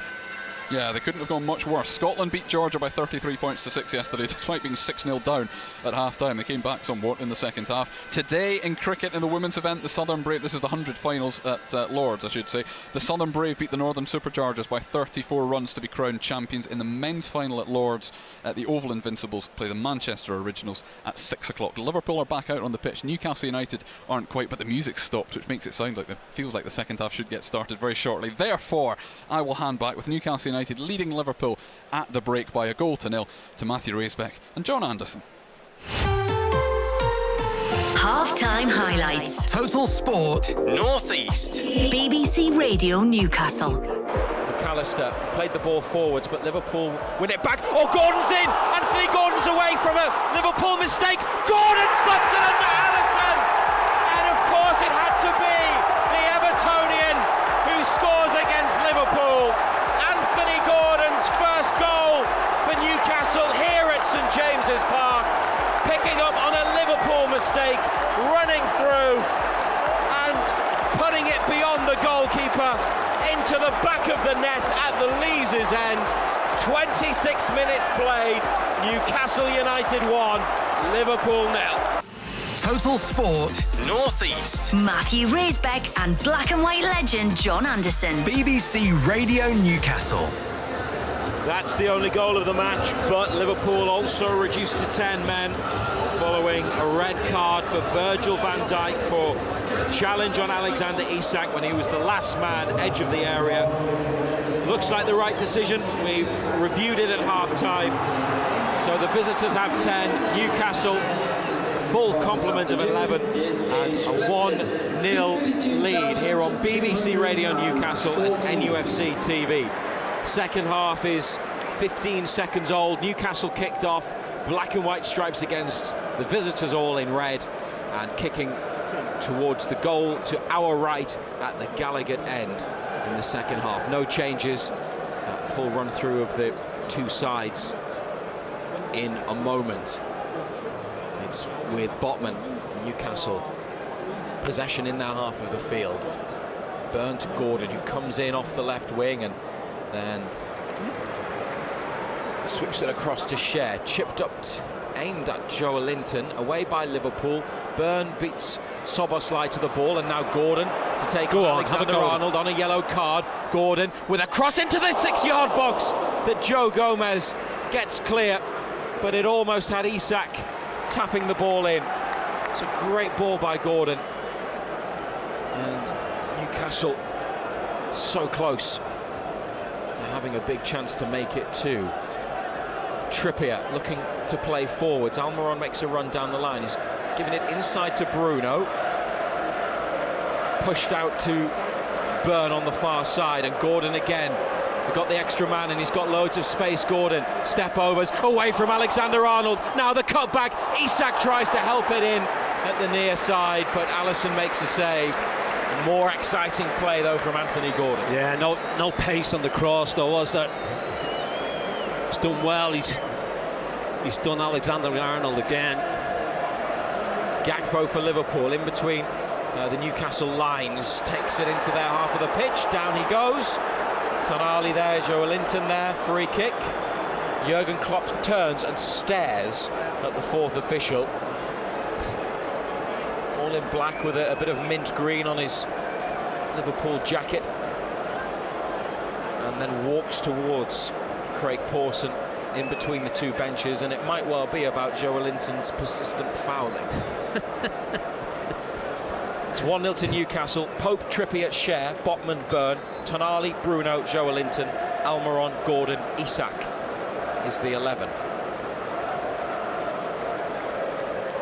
Liverpool free kick in front of the centre circle. Alexander-Arnold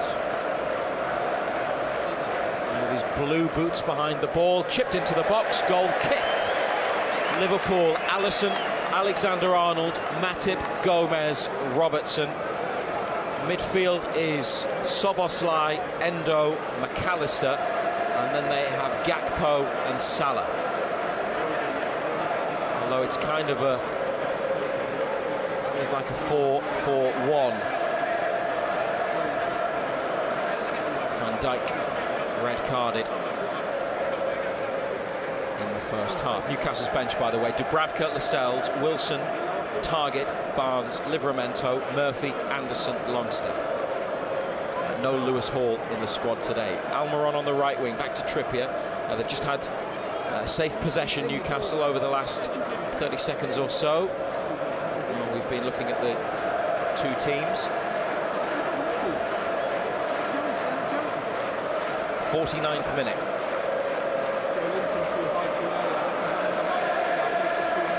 Cher to Trippier, down the line for Almiron, takes it back with his first touch, did well, under pressure, then back to Cher, out to the left, Byrne to the man who's hearing his name chanted at the moment, Gordon, inside to Botman. Trippier now in the centre circle, onto Bruno. Tonali's got a bit of space and two options to the left.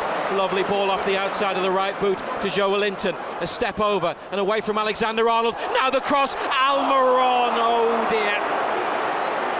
Oh, that probably ought to have been 2-0.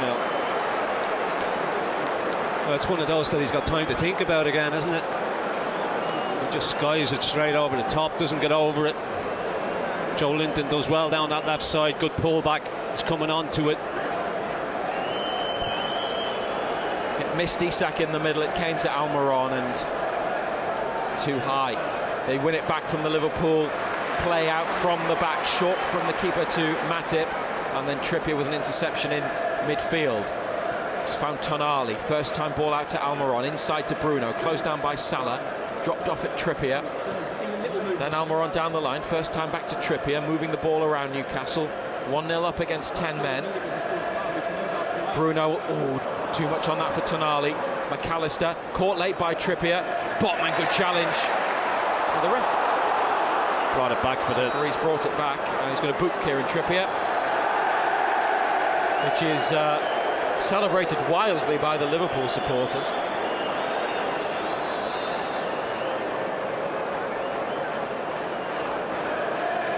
Must have missed Alexander-Arnold escaping a second yellow after 6 minutes. That's all it can be. He's missed all of Joe Linton's 7 fouls. Well, we've all, yeah. Can't have it both ways. Robertson, Eddie Howe with outstretched arms, awful. wondering why they took so long over the free kick, but if they're going to do that, take as long as they want. Byrne with an easy control, uncontested on the far side, and Trippier in the centre circle to Schär to his right. Trippier, that inverted fullback again, isn't it? Rolled forwards to Tonali, chipped back to Schär under pressure. Barnes, Longstaff and Murphy out for a warm up and a jog along the touchline. 1-0 to Newcastle. Trippier back to Pope.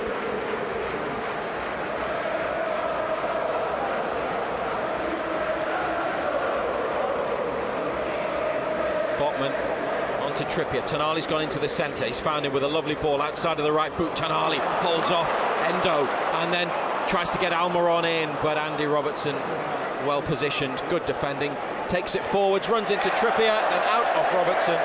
Newcastle throw. Runaway train, wasn't he?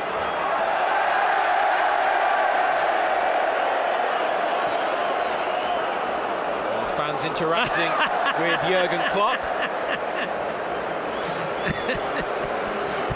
And then a diagonal ball from Schär cross field. Joe Linton slipped. He's going backwards and he just loses his foot.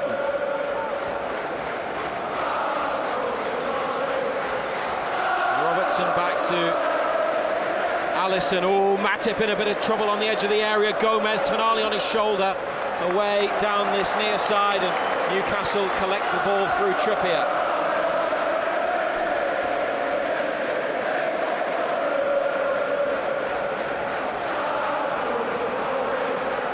Bruno's played the ball to Almiron.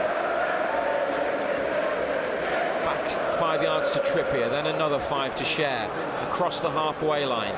Byrne takes a touch down the line to Gordon, wants to be positive and get turned. He's going to throw off Alexander-Arnold, 35 yards from goal. Byrne back to Botman. Eddie Howe very calmly, hands on hips, talking to Almiron as the ball comes over to this near side and finds the Paraguayan. Tonali down the line. Almiron cuts inside. Had 3 players to hold off. Gives the ball to Schär. Salah at his back. Cries of man on, given to Trippier, now Bruno, nice turn, and away from Endo, brilliant from Bruno, fantastic.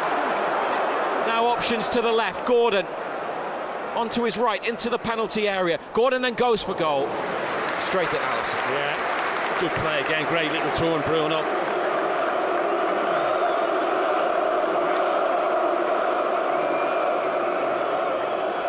Alisson with an underarm roll out to Gomez, away from Isak. Giroud plays it straight to Almiron, and then as it comes back to Gomez, he puts it out. Trippier with a quick throw for Isak. McAllister with him. They're all over the place at the minute, Liverpool. McAllister sees it behind. Goal kick for Alisson. Newcastle, they've got 5 players on the edge of the penalty area. Liverpool still go short. Gomez back to Alisson, next to his right-hand post. on to Szoboszlai. His first touch takes him back into the penalty area. Then Matip in the corner, who gets it back again from Alexander-Arnold, and then Gordon wins it, and the high press worked.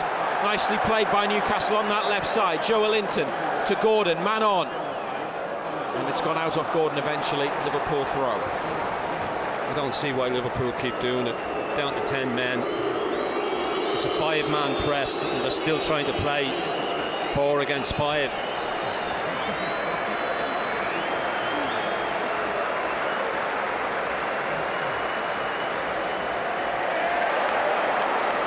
Applauses. Callum Wilson goes out to warm up, and then Newcastle win the ball back in Liverpool's half. BBC Radio Newcastle in the 56th minute. Gordon inside away from Alexander-Arnold, a return ball to him from Joelinton. The cross, Tonali into the area. Oh, he couldn't take it under control properly, and Alisson picks it up. Once again, Liverpool all over the place. Oh, McAllister getting lucky with Bruno making the challenge, and then Trippier onto another red shirt, and then Liverpool give it away. Newcastle all over them. Could do with getting a second. At this point, Tonali's given the ball away. 1-0 up. Liverpool have 10 men. Dan Burn fouling Dominic Szoboszlai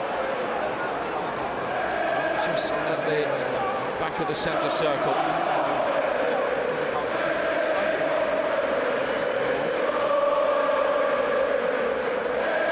Alexander-Arnold making the run, but the ball's too straight, and Trippier heads it back to Pope.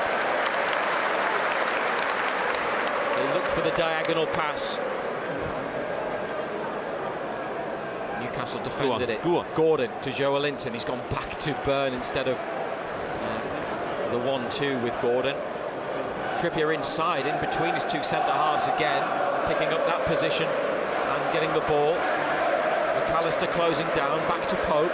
Share on the right, that's where the ball goes. Rolled down the right wing to Almiron, onto Trippier, now Tonali, tackled by Gomez. Trippier's got it and can release Tonali. He can get away. Sandro Tonali heading into the penalty area. Good ball played across. Alexander-Arnold turns it behind with Gordon and Joelinton closing in. Lovely break down the right side. They get a corner. They might be about to take it quickly. They have. Gordon to Burn. Back again. Here's Bruno, takes a touch, then hits it over the top. Liverpool are all over the place at the moment. Double change for Liverpool. Waturo Endo going off, and Harvey Elliott, 20-year-old midfielder, coming on, and Cody Gakpo being replaced by Diogo Jota. Yeah, it's been a baptism of fire for Endo. It's all happened too quick in there for him. It's passed him by. Gakpo's been a passenger.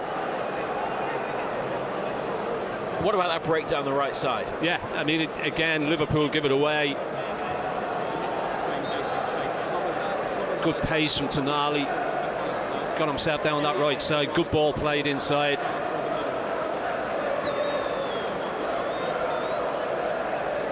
Cher rises and beats. I've got it. Diogo Jota in the air. Didn't quite come as far as you. He's then second touch Cher, which was to stick the ball into the Milburn stand.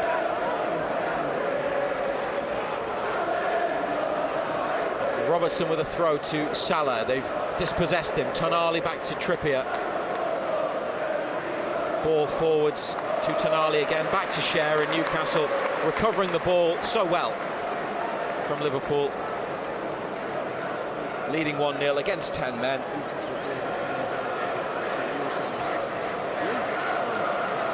Here on BBC Radio Newcastle. Tonali and Cher exchange a few passes.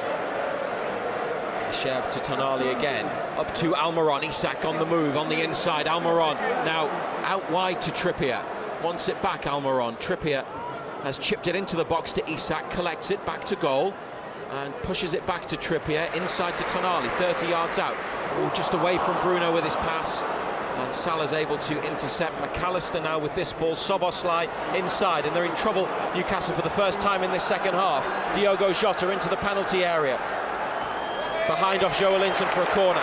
Didn't know what to do, did he, Jota?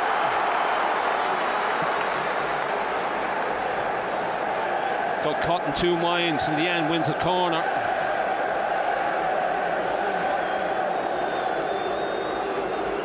The boos for Soboslai.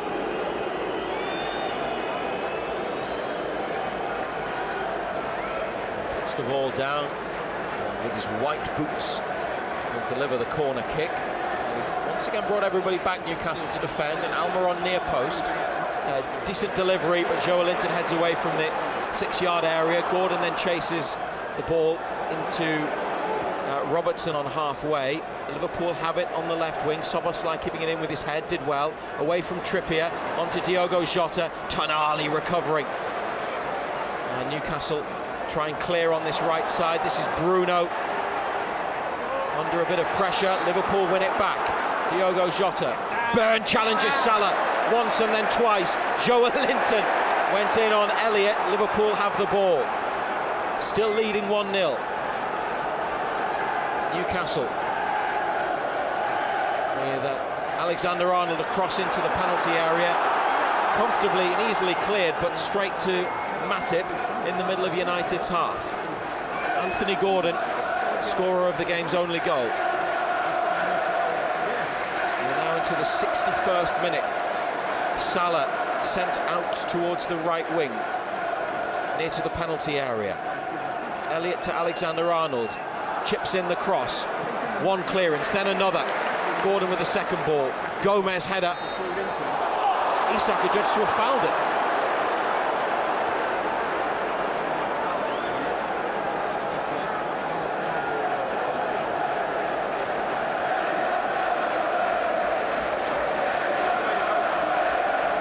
Robertson with the set-piece delivery for Liverpool. Salah making a run across the edge of the penalty area.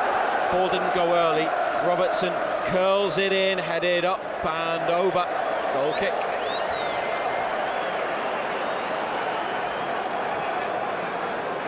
Yeah, it was header never troubled Gomez. It was who got himself in there. Robertson's floated the ball in, but it was a header that never troubling Pope. Always flying well over the top of the crossbar. How do you see the game at the moment, John Anderson? I think we're controlling it, but you would like that second goal, as I said. Burn to Gordon, looking to get away down the left wing. Alexander-Arnold with him. Gordon has stopped and turned and gone back to Bruno in midfield. Liverpool getting red shirts back. Bruno's ball floated over to Trippier. Almiron next to him, level with the edge of the penalty area, out wide. Almiron into Bruno, could get it back. Instead it's gone to Trippier. No offside. Back to Tonali. Bruno available as well. Tonali to Trippier, and again. Tonali turns. McAllister with him. Tonali trying to win a corner. He's crossed it into the box, and it's Robertson who's there. Almiron does a good job on holding up Robertson, and then Newcastle force McAllister to play it back to goalkeeper Allison. Headed down the line from his kick out, and Robertson's done well to combine with Diogo Jota, but Joelinton is there, recovering the ball.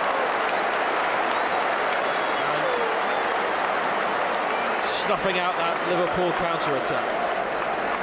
Newcastle 1-0 up.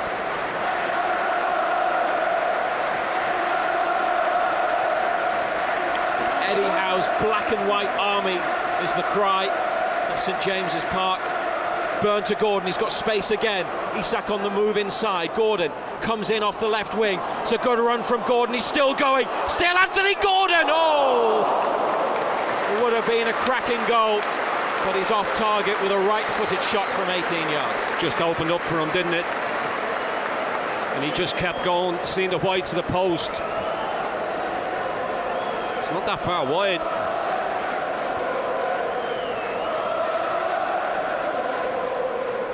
Salah forced to play back to Soboslai. Still in their defensive third here, Liverpool. McAllister straight to Trippier. Bruno onto Joelinton. Gordon could be played in. They've gone to Tonali instead. Tonali held by Soboslai, still going. Skips away from Elliott and pushes it back to Burn, who comes forwards and then goes wide left to Sandro Tonali. Inside to Botman. Now Bruno. Trippier free, and it comes to the captain. Takes a touch. doesn't cross, comes back into Bruno in the centre. Botman to Cher. Liverpool, every player behind the ball. Newcastle trying to pick the right moment. Isak on the edge of the box. Gordon's made a run off. They don't play forwards, they go square to Cher again. Now Almiron back to Cher. Trippier on the touchline, gets it. Couple of touches, then away from Jota, who's tripped him. And the referee gives Newcastle the free kick out on the right wing, 20 yards from the Liverpool goal. Yeah, he's just done him, hasn't he? Trippier suckered him in, and he's just had a little nibble. Jota.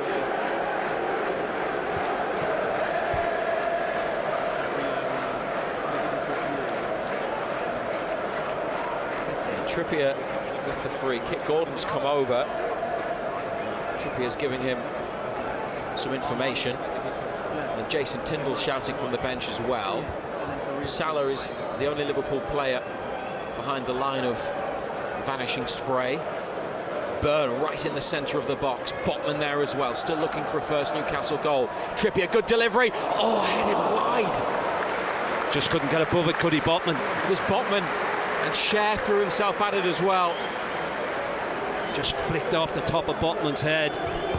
Good delivery again, Trippier into a good area. And it flashed wide of Alisson's goal.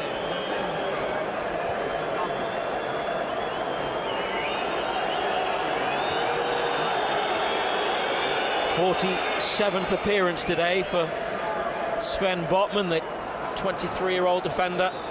Still that goal eludes him. Jota, Salah.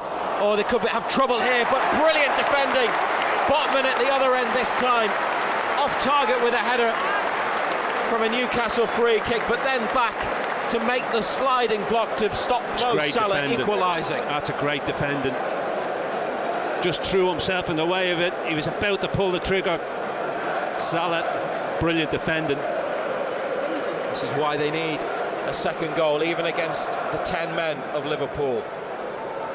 Szoboszlai with the corner from the left. Pope punches clear. And it's come out for a throw, 25 yards out. Callum Wilson is going to come on in a minute.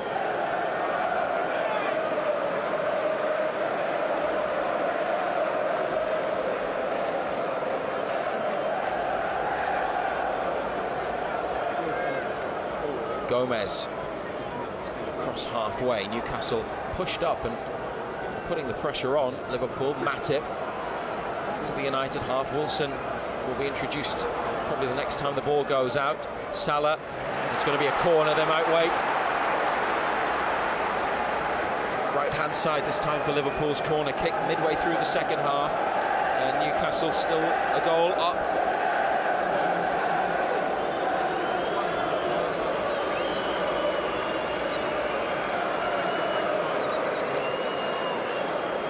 You'd like that second goal. Harvey Barnes is going to come on too. Andy Robertson with a left-footed corner kick, swinging in towards the Newcastle goal. It's a header from Joelinton, and it's out for a corner on this near side. He got it well, Joelinton.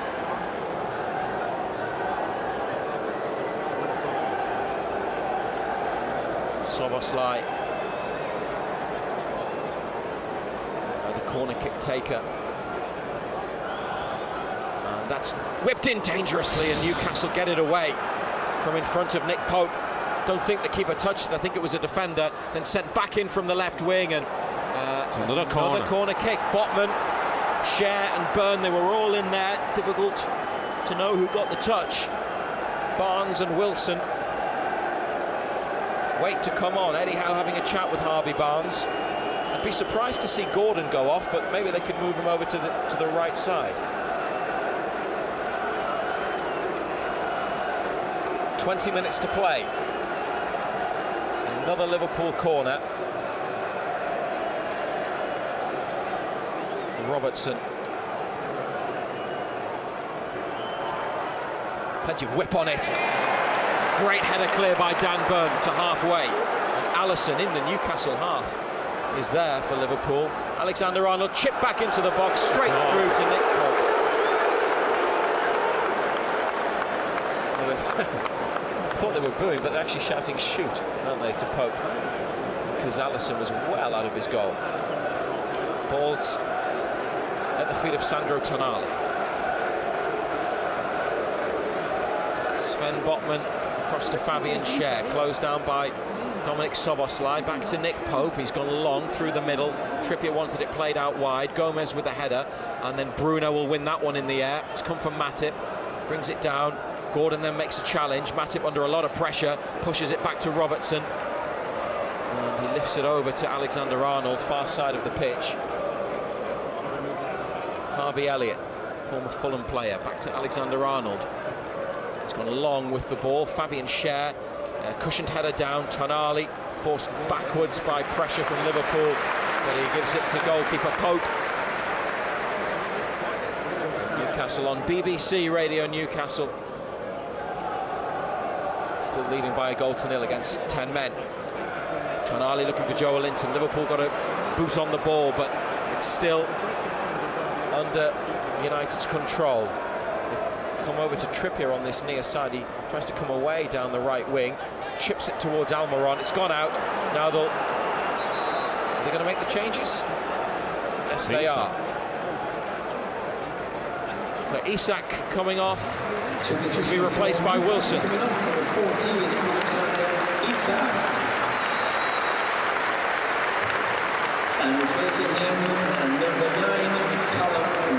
Going to be 3 changes. Sean Longstaff's going to come on.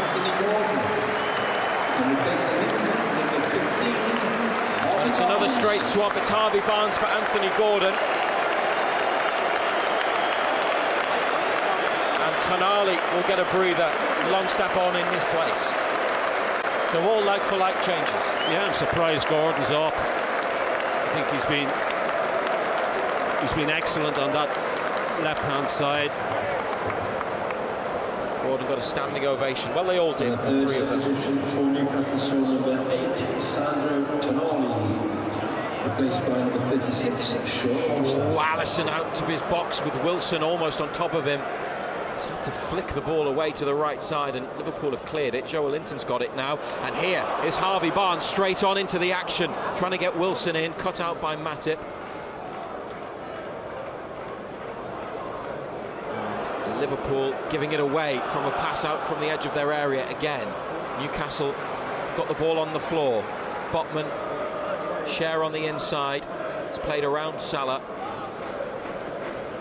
And to the feet of Trippier.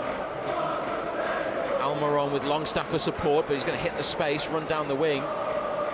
Comes back to Trippier. And now Bruno, centre of midfield. Botman onto Joelinton, back to Bruno, moving the ball around, making Liverpool work.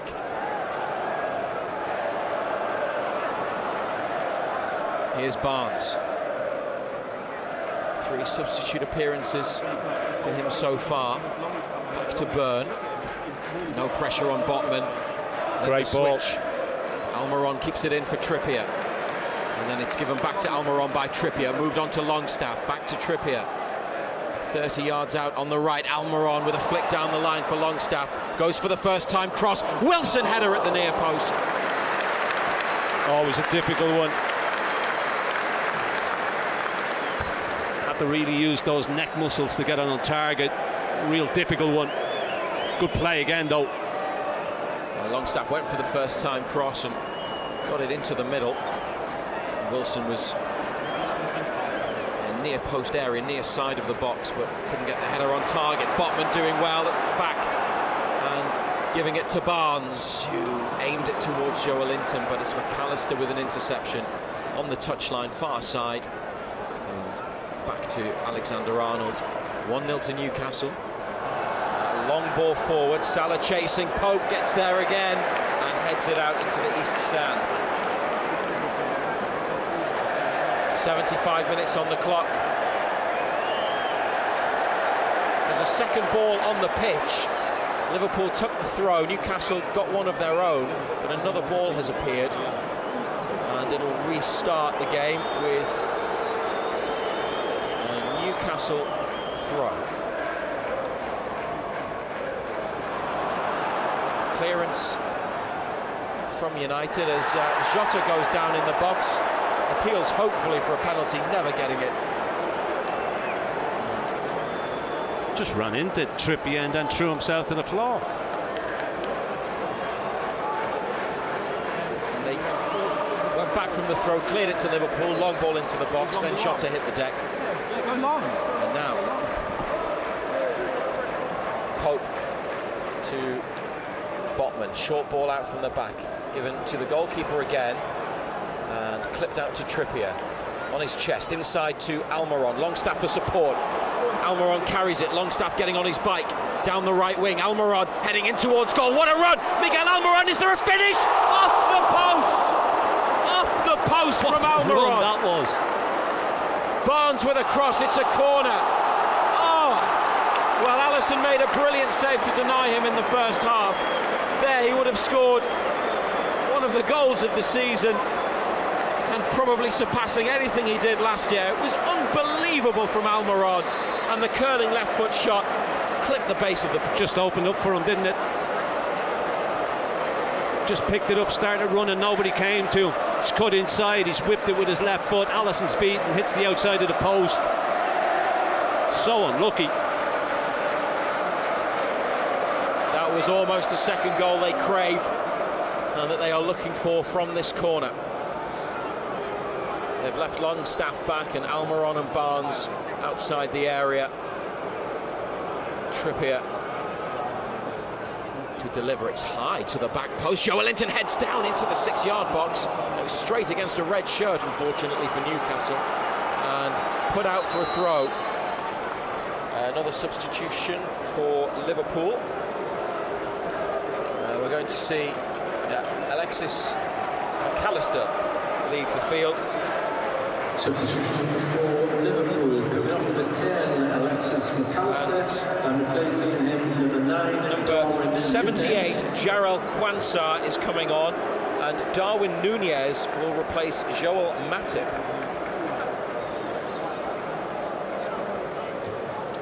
Substitution for Liverpool, coming off number 32, Joel Matip, and replacing him number 78, Jarrell Quansah. Jarrell Quansah, by the way, 20-year-old centre-back. Not the most muscular, he's only 20, 6'3" though, and came through the Liverpool Academy. He was playing for Bristol Rovers on loan last season. And Darwin Nunez, season at Liverpool, big signing last summer, the forward. Newcastle feel they should have had a free kick for a foul on Wilson. It's gone the other way, and Eddie Howe is questioning the assistant referee on the near side. Robertson gets play going again. 12 minutes remaining of normal time. 1-0 up against 10 men. Gomez, Almiron did well. Closing him down. Gomez in a bit of a sticky situation, got clear. It's back with the goalkeeper once more. Soboslai to the substitute, Quansah.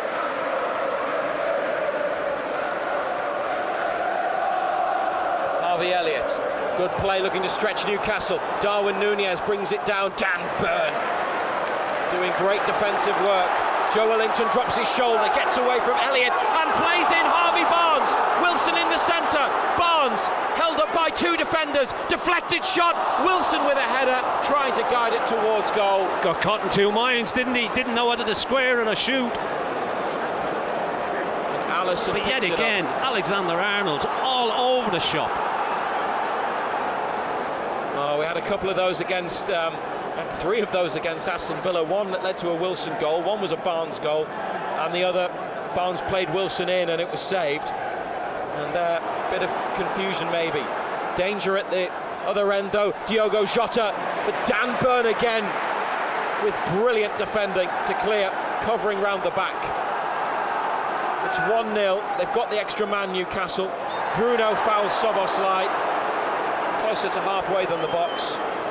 And while it's only 1-0, there's always that threat. They need the second goal.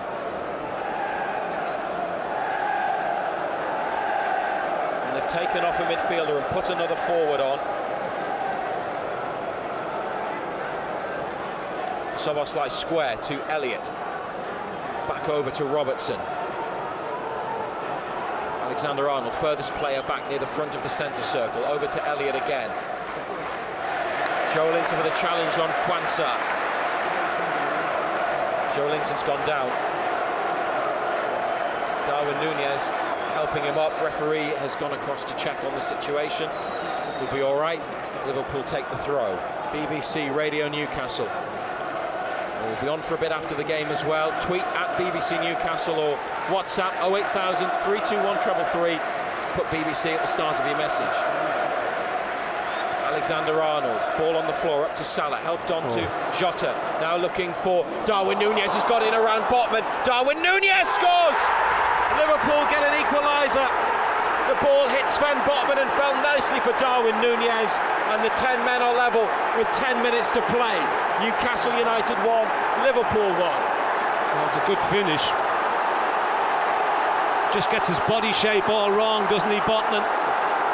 Hits him on the back, falls into the path of Núñez, who still has a lot to do. And he just rifles it across Pope into the bottom corner.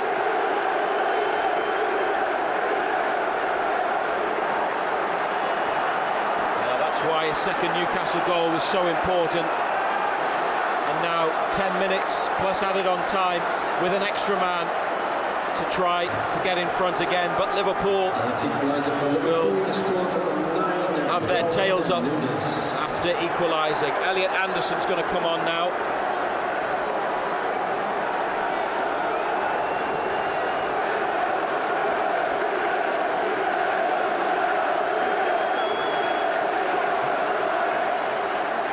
Replace Joelinton. Substitution for Newcastle coming off number 7, Joelinton, and replacing him number 32, Elliot Anderson.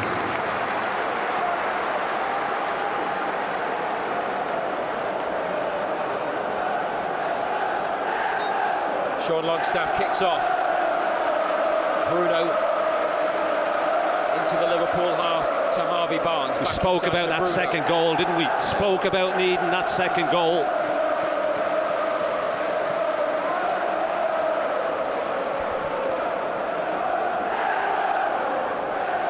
Well, they have to go and get it.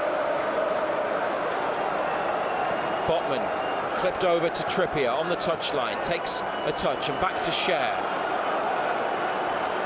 Into Botman, Liverpool behind the ball. Newcastle on halfway. Botman over to Cher, back to Botman. Burn available to the left. Trippier wanting it played diagonally, doesn't come. It goes to Burn.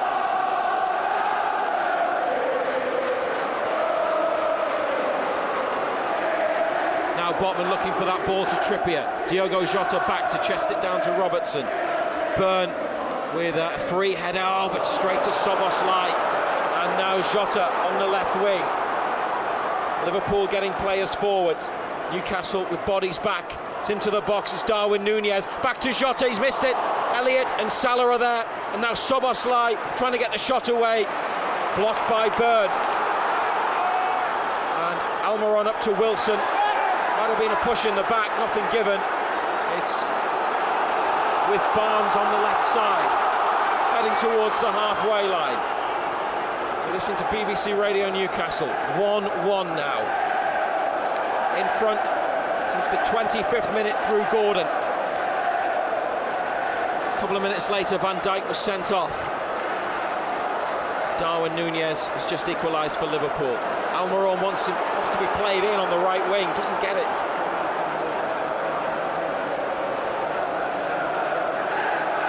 Botman to Bruno, he's picked up a bit of space, fouled by Szoboszlai. To the centre circle. And there's a yellow card there for Núñez. Núñez or Elliott? No, Núñez. Núñez.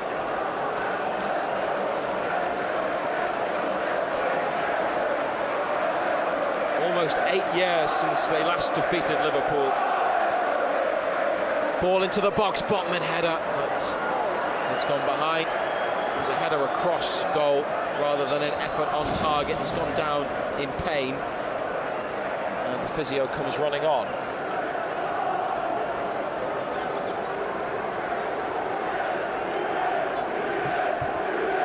It's so disappointing, isn't it, to have the lead for so long against 10 men and Liverpool get in. Yeah, you always felt the threat was there, though.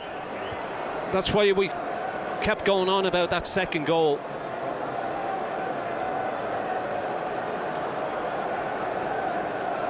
I mean, to be fair to him, it's a good finish. There's not a great deal Pope can do about it. He just drills it straight across him into the bottom right-hand corner.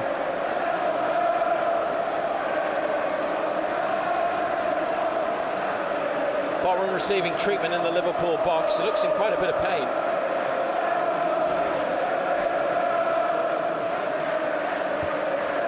Target, Lascelles and Murphy are warming up. They've called for Matt Target. They're obviously going to put Dan Burn inside. The doctors come running on. It's not a player that you want to lose to injury, Sven Botman. And are they getting the stretcher? Yes, they are.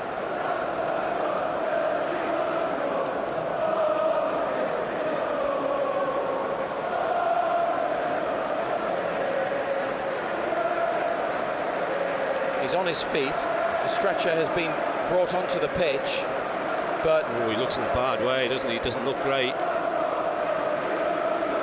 At least the good thing is he's on his feet and he's hobbling. Being helped off by physio and doctor, and on comes Matt Target. Dan Burn going to centre back.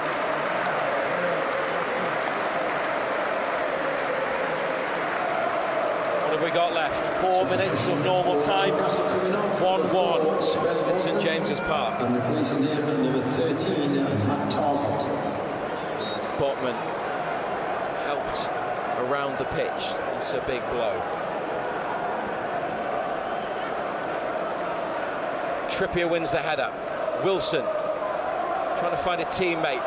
It's come for Bruno. And Alexander-Arnold heads it back into midfield.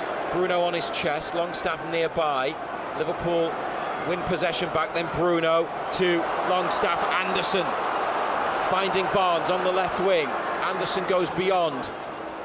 Barnes gives it to him. Back to Target. First touch for the substitute. Anderson on his right, on the left side, into Bruno, back through into the box. It's $1 million ball.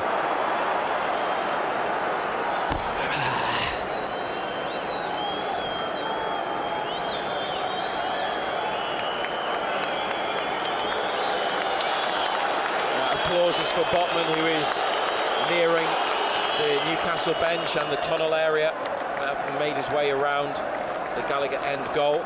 Alexander-Arnold on the stretch, back to the young defender Quansah. Newcastle have it, and Barnes might get onto it in the area. Forced wide into the corner. Anderson, couple of touches, keeps possession, back to Bruno, and then pushed back to Cher close to halfway. Liverpool penned in. Never be a better time, better game to get a late winner. Target down the line for Barnes. Into Bruno, back through. Oh, it's come for Almiron, blocked by Robertson. Hit it first time, Almiron, and Robertson with vital Liverpool defending. Some appeals for handball, nothing given. We're playing on. Back to Pope from Target as Liverpool tried to break, and then out to Anderson, and now on to Bruno. Trying to finish strongly, Newcastle, and win the game. Through for Longstaff, might hit it, does hit it, but Allison down low to make the save. Got it out of his feet, opened up for him. Comfortable stop in the end.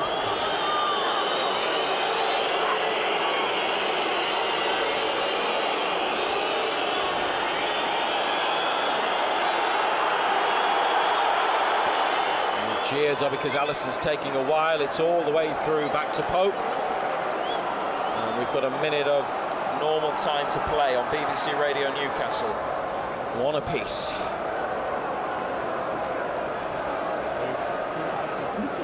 A couple of chances there for United. Trippier to Cher. And again. Now Almiron. He's on the move, down the right wing, away from Szoboszlai. Into the box, Wilson onto it, lifted over the top. Beat the defender to the ball, but got underneath the shot, Wilson.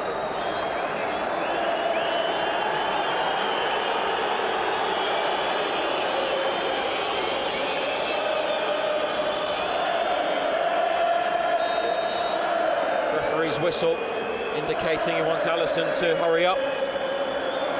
Craig Pawson, the fourth official, is about to show us how much time is added. It's 5 minutes.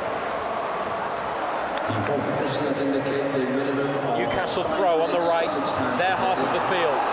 Trippier to share.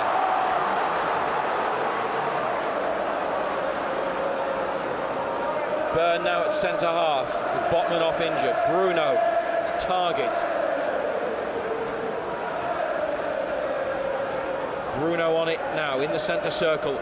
Almiron to Trippier to Almiron. Down the line for Longstaff. He's got Gomez with him. That's a goal kick.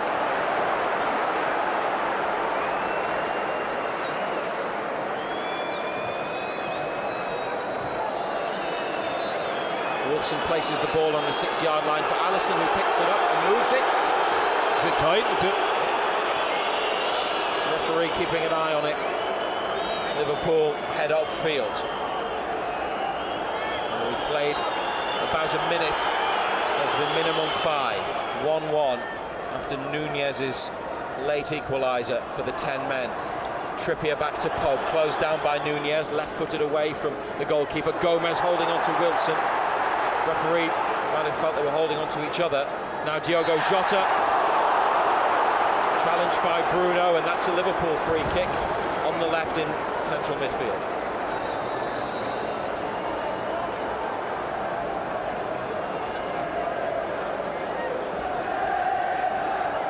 Szoboszlai behind the ball. They've left 3 back. Jurgen Klopp's team.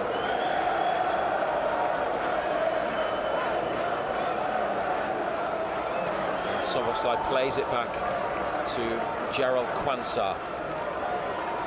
He's chipped it forwards. Alexander-Arnold making the run, but Pope's there.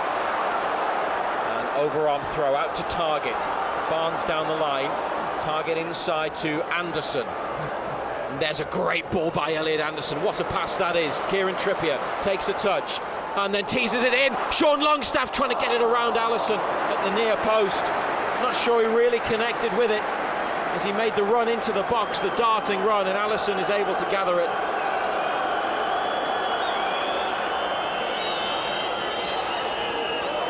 Now into the 3rd additional minute. Newcastle got time for one more chance. Share with a header, Bruno on his chest. Trying to play it to Anderson, it's a red shirt. And Darwin Nunez is in. Darwin Nunez has scored! Unbelievable. Absolutely unbelievable. 10-man Liverpool have turned it around at St James's Park, and Darwin Nunez has surely won it in added on time.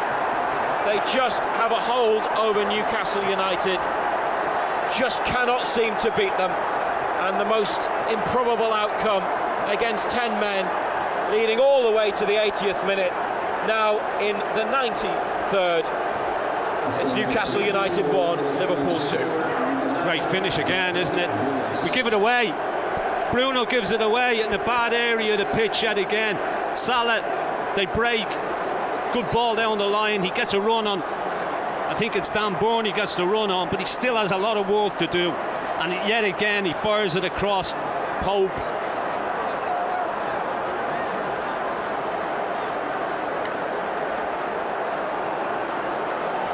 Well, a massive result this will be for Liverpool, but a huge blow for Newcastle. It's a game they should have had won, and they've got a minute to try not to lose it. Trippier long ball forwards, Wilson with a nod down, Barnes in the area, pushed away, up to Jota and Alexander-Arnold, and Liverpool looking to try and get a 3rd goal. Nunez onto Jota, right wing, Salah in the middle, Szoboszlai there as well. Jota into the box. Back it goes to Alexander-Arnold.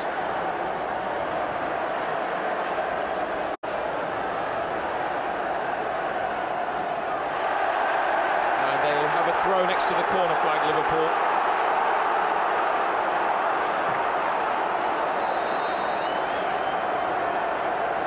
And time is ticking away, 30 seconds of the additional period is all that remains, unless the referee adds more on. Liverpool cross into the box, one last chance to go forwards. Cher, long ball, Gomez has missed it, Wilson gets onto it, right side, surrounded by red shirts, and down Wilson goes. No free kick though. Liverpool out for a Newcastle throw. Longstaff, got to be fast about this. Gets it back from Trippier. Longstaff, down from Soboslai's challenge. This will surely be it. Got to take the free kick.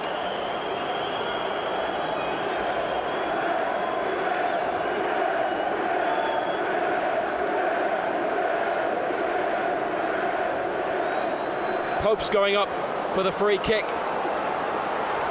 Kieran Trippier on the right. A touch over 30 yards from goal. A couple of yards in from the flank. He's going to stick it in there to try and rescue an equaliser. Player down in the box. It's Longstaff, and there was a push on him surely from Nunez or Gomez. Referee is having a word, and now Trippier can take the free kick. Alisson's left a big gap on his near side. Trippier stuck it in, Pope goes for it, and it's up off the keeper and behind. And the cheer from the Liverpool fans, because they know that they are virtually there.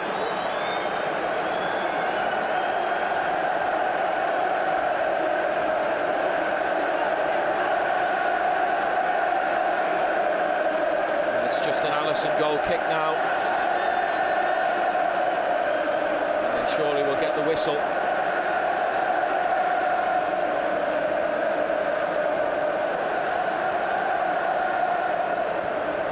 There it is.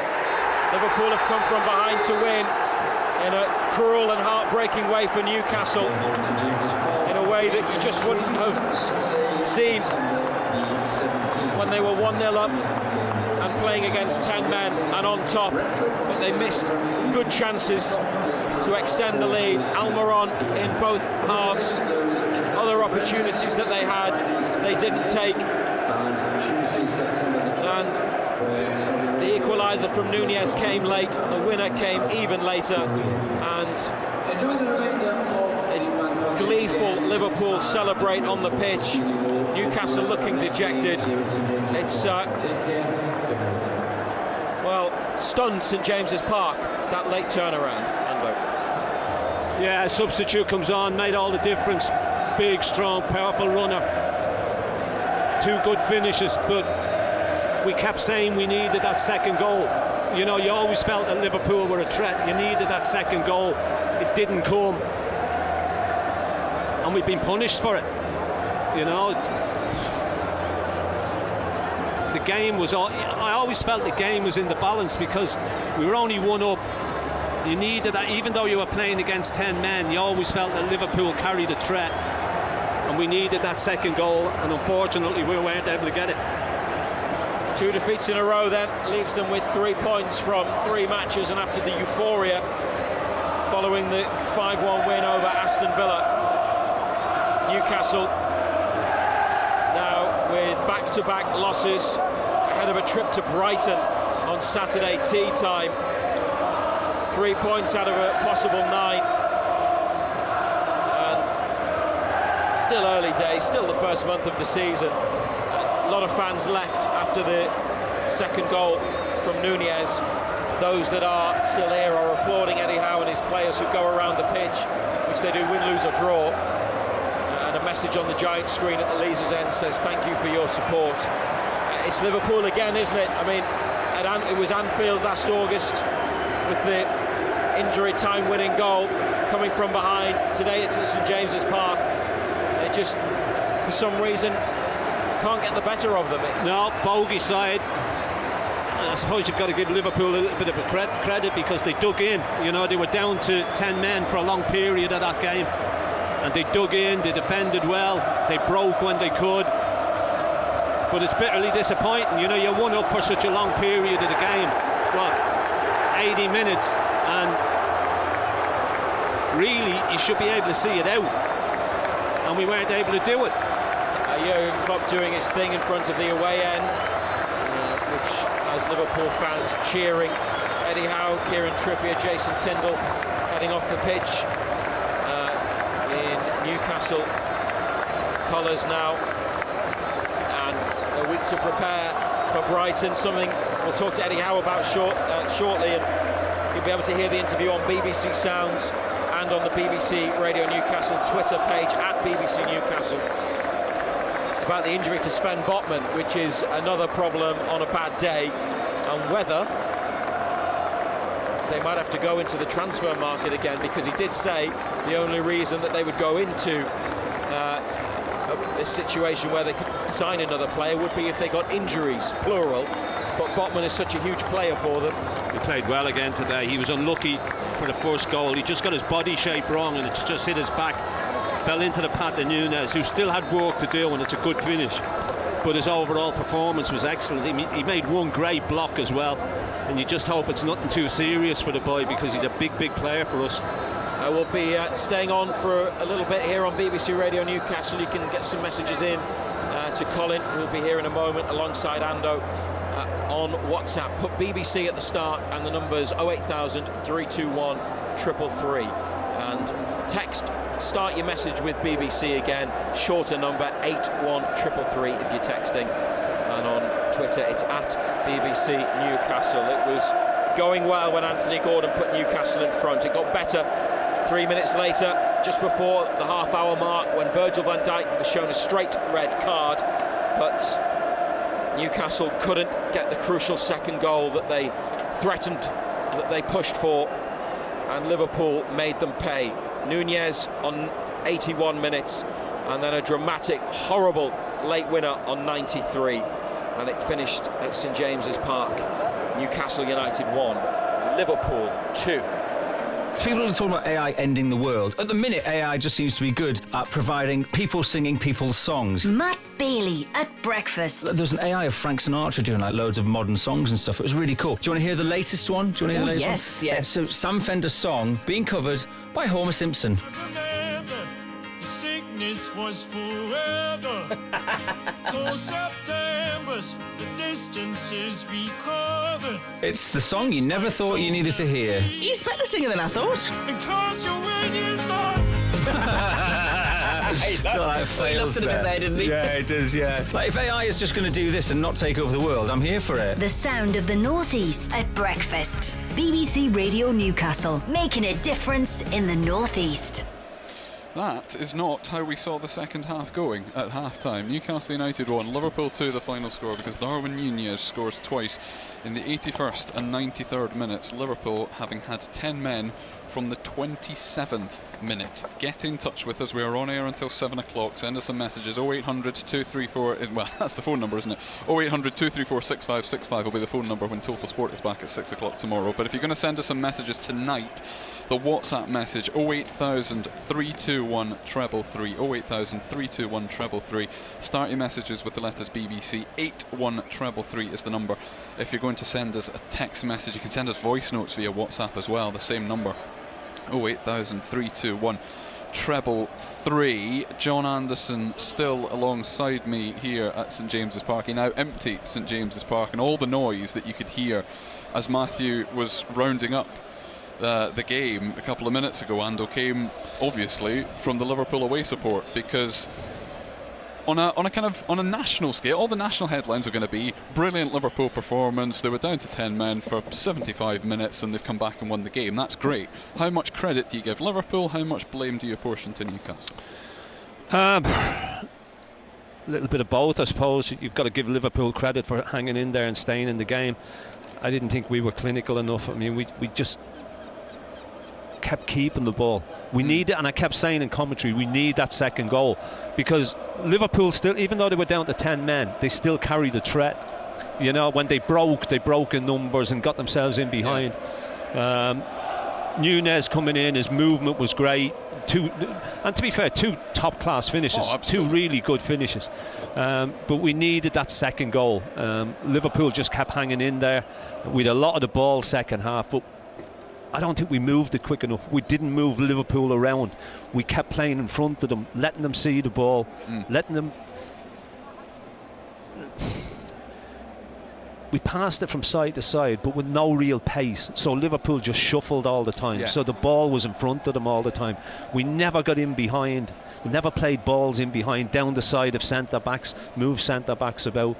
But it's disappointing. You know, it really is disappointing. It was an evenly balanced game. You know, even though Liverpool were down to 10 men, it was still evenly balanced.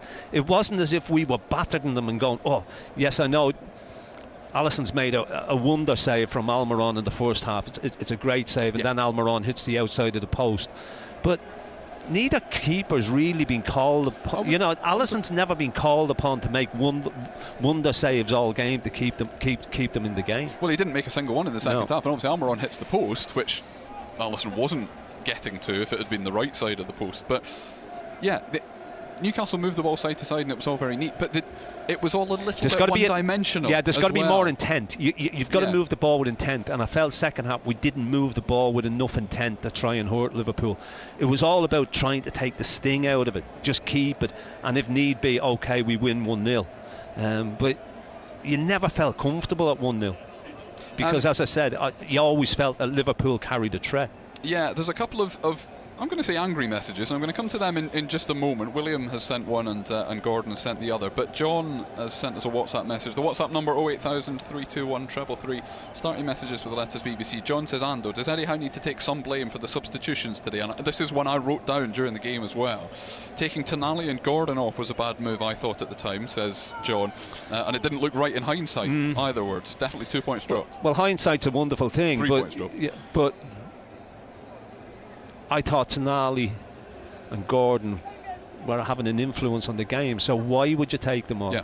You know, look, I'm not going to criticise Eddie Howe because the job that he's done here in the time that he's been here has been first class, second to none. So you're not going to call him out. You know, you live and die by as a manager by the changes that you make and the substitutions you make and one thing and another. And he obviously thought that taking Gordon and Tonali off, maybe he thought they were running a little bit on empty. I don't know, you know, and he felt that they needed a rest. And look, people will have a go, but we've been speaking for so long about not having anything on the bench that you can bring on. Yeah. Now he looks at the bench and he sees what he's got on the bench. I can make changes, and it's not going to weaken us. You know, so you can't really have it both ways. So, well, I'll read you those two then, because William says, bubble burst, 2 matches and the test has failed miserably. 1-0 up against 10 and losing means that questions will be asked. Eddie Howe under pressure for the first time, admittedly, William says, and repeating last season won't happen. And Gordon says, absolute disgrace of a result, not to score against a 10-man side and then not marshal the game out. Our so-called good defending was disgraceful. God help us when we're in the Champions League, says Gordon. Are they overreactions or not? Are there points in there? Well, I have to admit, since the start of the season, I don't think we've looked as solid defensively. I mean, you go back to the Villa game here that we've won 5-1, but Villa could have scored 4. Yeah. You know, and that's the truth of it. You know, they got in, they played through us, they had chances, they didn't take them. Last week, people go, oh well, we only got beat 1-0, but if Haaland had his shooting boots on, could have had a hat-trick. Well, funnily enough, Dean has sent a message as well. Says that was the disaster people were expecting Manchester City to be.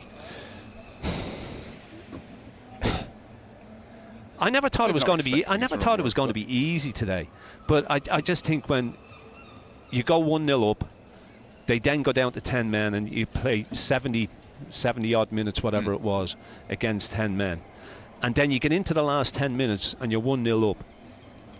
I thought we showed a lot of naivety. You should kill the game. You should say, okay, well, we're not going to get a second one. We'll kill the game. We'll play the game in their half. We'll keep the ball. And we didn't do that. You know, we tried to force it a little bit late on and we kept giving it away, and all of a sudden they kept breaking. Salah kept finding little pockets on that right side, and all of a sudden Núñez came in and he kept running those channels, and it caused problems for us. But he'll be asked about it, Eddie Howe. You know, he'll be asked why he made the substitutions that he made. But as I say, managers live and die by those decisions. Yeah. You know, if we'd have held on and won 1-0, everybody would go, that was brilliant. Yeah, injected energy at the right time, gave us a little bit of energy. Yeah, fresh legs coming. Yeah. And how many times do you hear people going, oh, well, it's great because we've got 15 minutes to go. You look at what we've got on the bench. You can bring on fresh legs, quick legs against tired defences. That's what he did, and unfortunately it didn't work. Yeah. Let me take you back to the first half, because, and I'm aware, and I will point out to people that because it's been raining for so much today, we've not had any television replays in front of us, which had it been dry, all the TVs would have been in front of us. So I don't know if you've seen either Virgil van Dijk's red card again, or the one yellow card for Trent Alexander-Arnold, and the second one that almost certainly should have been. I don't know how you feel about them both. I think he should have been. He was silly kicking the ball away for the first one. I mean, Razor said he thought it was shoulder to shoulder. I didn't. I thought he got barged in the back, but that's another matter completely. Yeah. But he shouldn't have kicked the ball away, picked up the yellow card, and then he should have picked up a second yellow card. The Van Dijk one I thought was, there's no doubt about it in my opinion. I haven't seen it again. That it's an obvious goal scoring opportunity. Yeah. It's a clear red card. He gets wrong side. He goes asleep and he gets wrong side of Isak. Isak, and he may well get a little bit of the ball, but he gets Isak as well. And in my opinion, it's a clear goal scoring opportunity, and the red card was right. Talking of Isak, is that maybe the biggest contribution he made today? Yeah, he wasn't great today. He was poor. Well, no, that's wrong. He wasn't poor. I think because of the standards that he set himself, you expect him to be on fire week in, week out. But it was one of his quieter games today, that's for sure. And just finally, there is another week, but it's a heck of a big week before Newcastle play again, because there's a Champions League draw, there's a final day of the transfer window where... Cleared.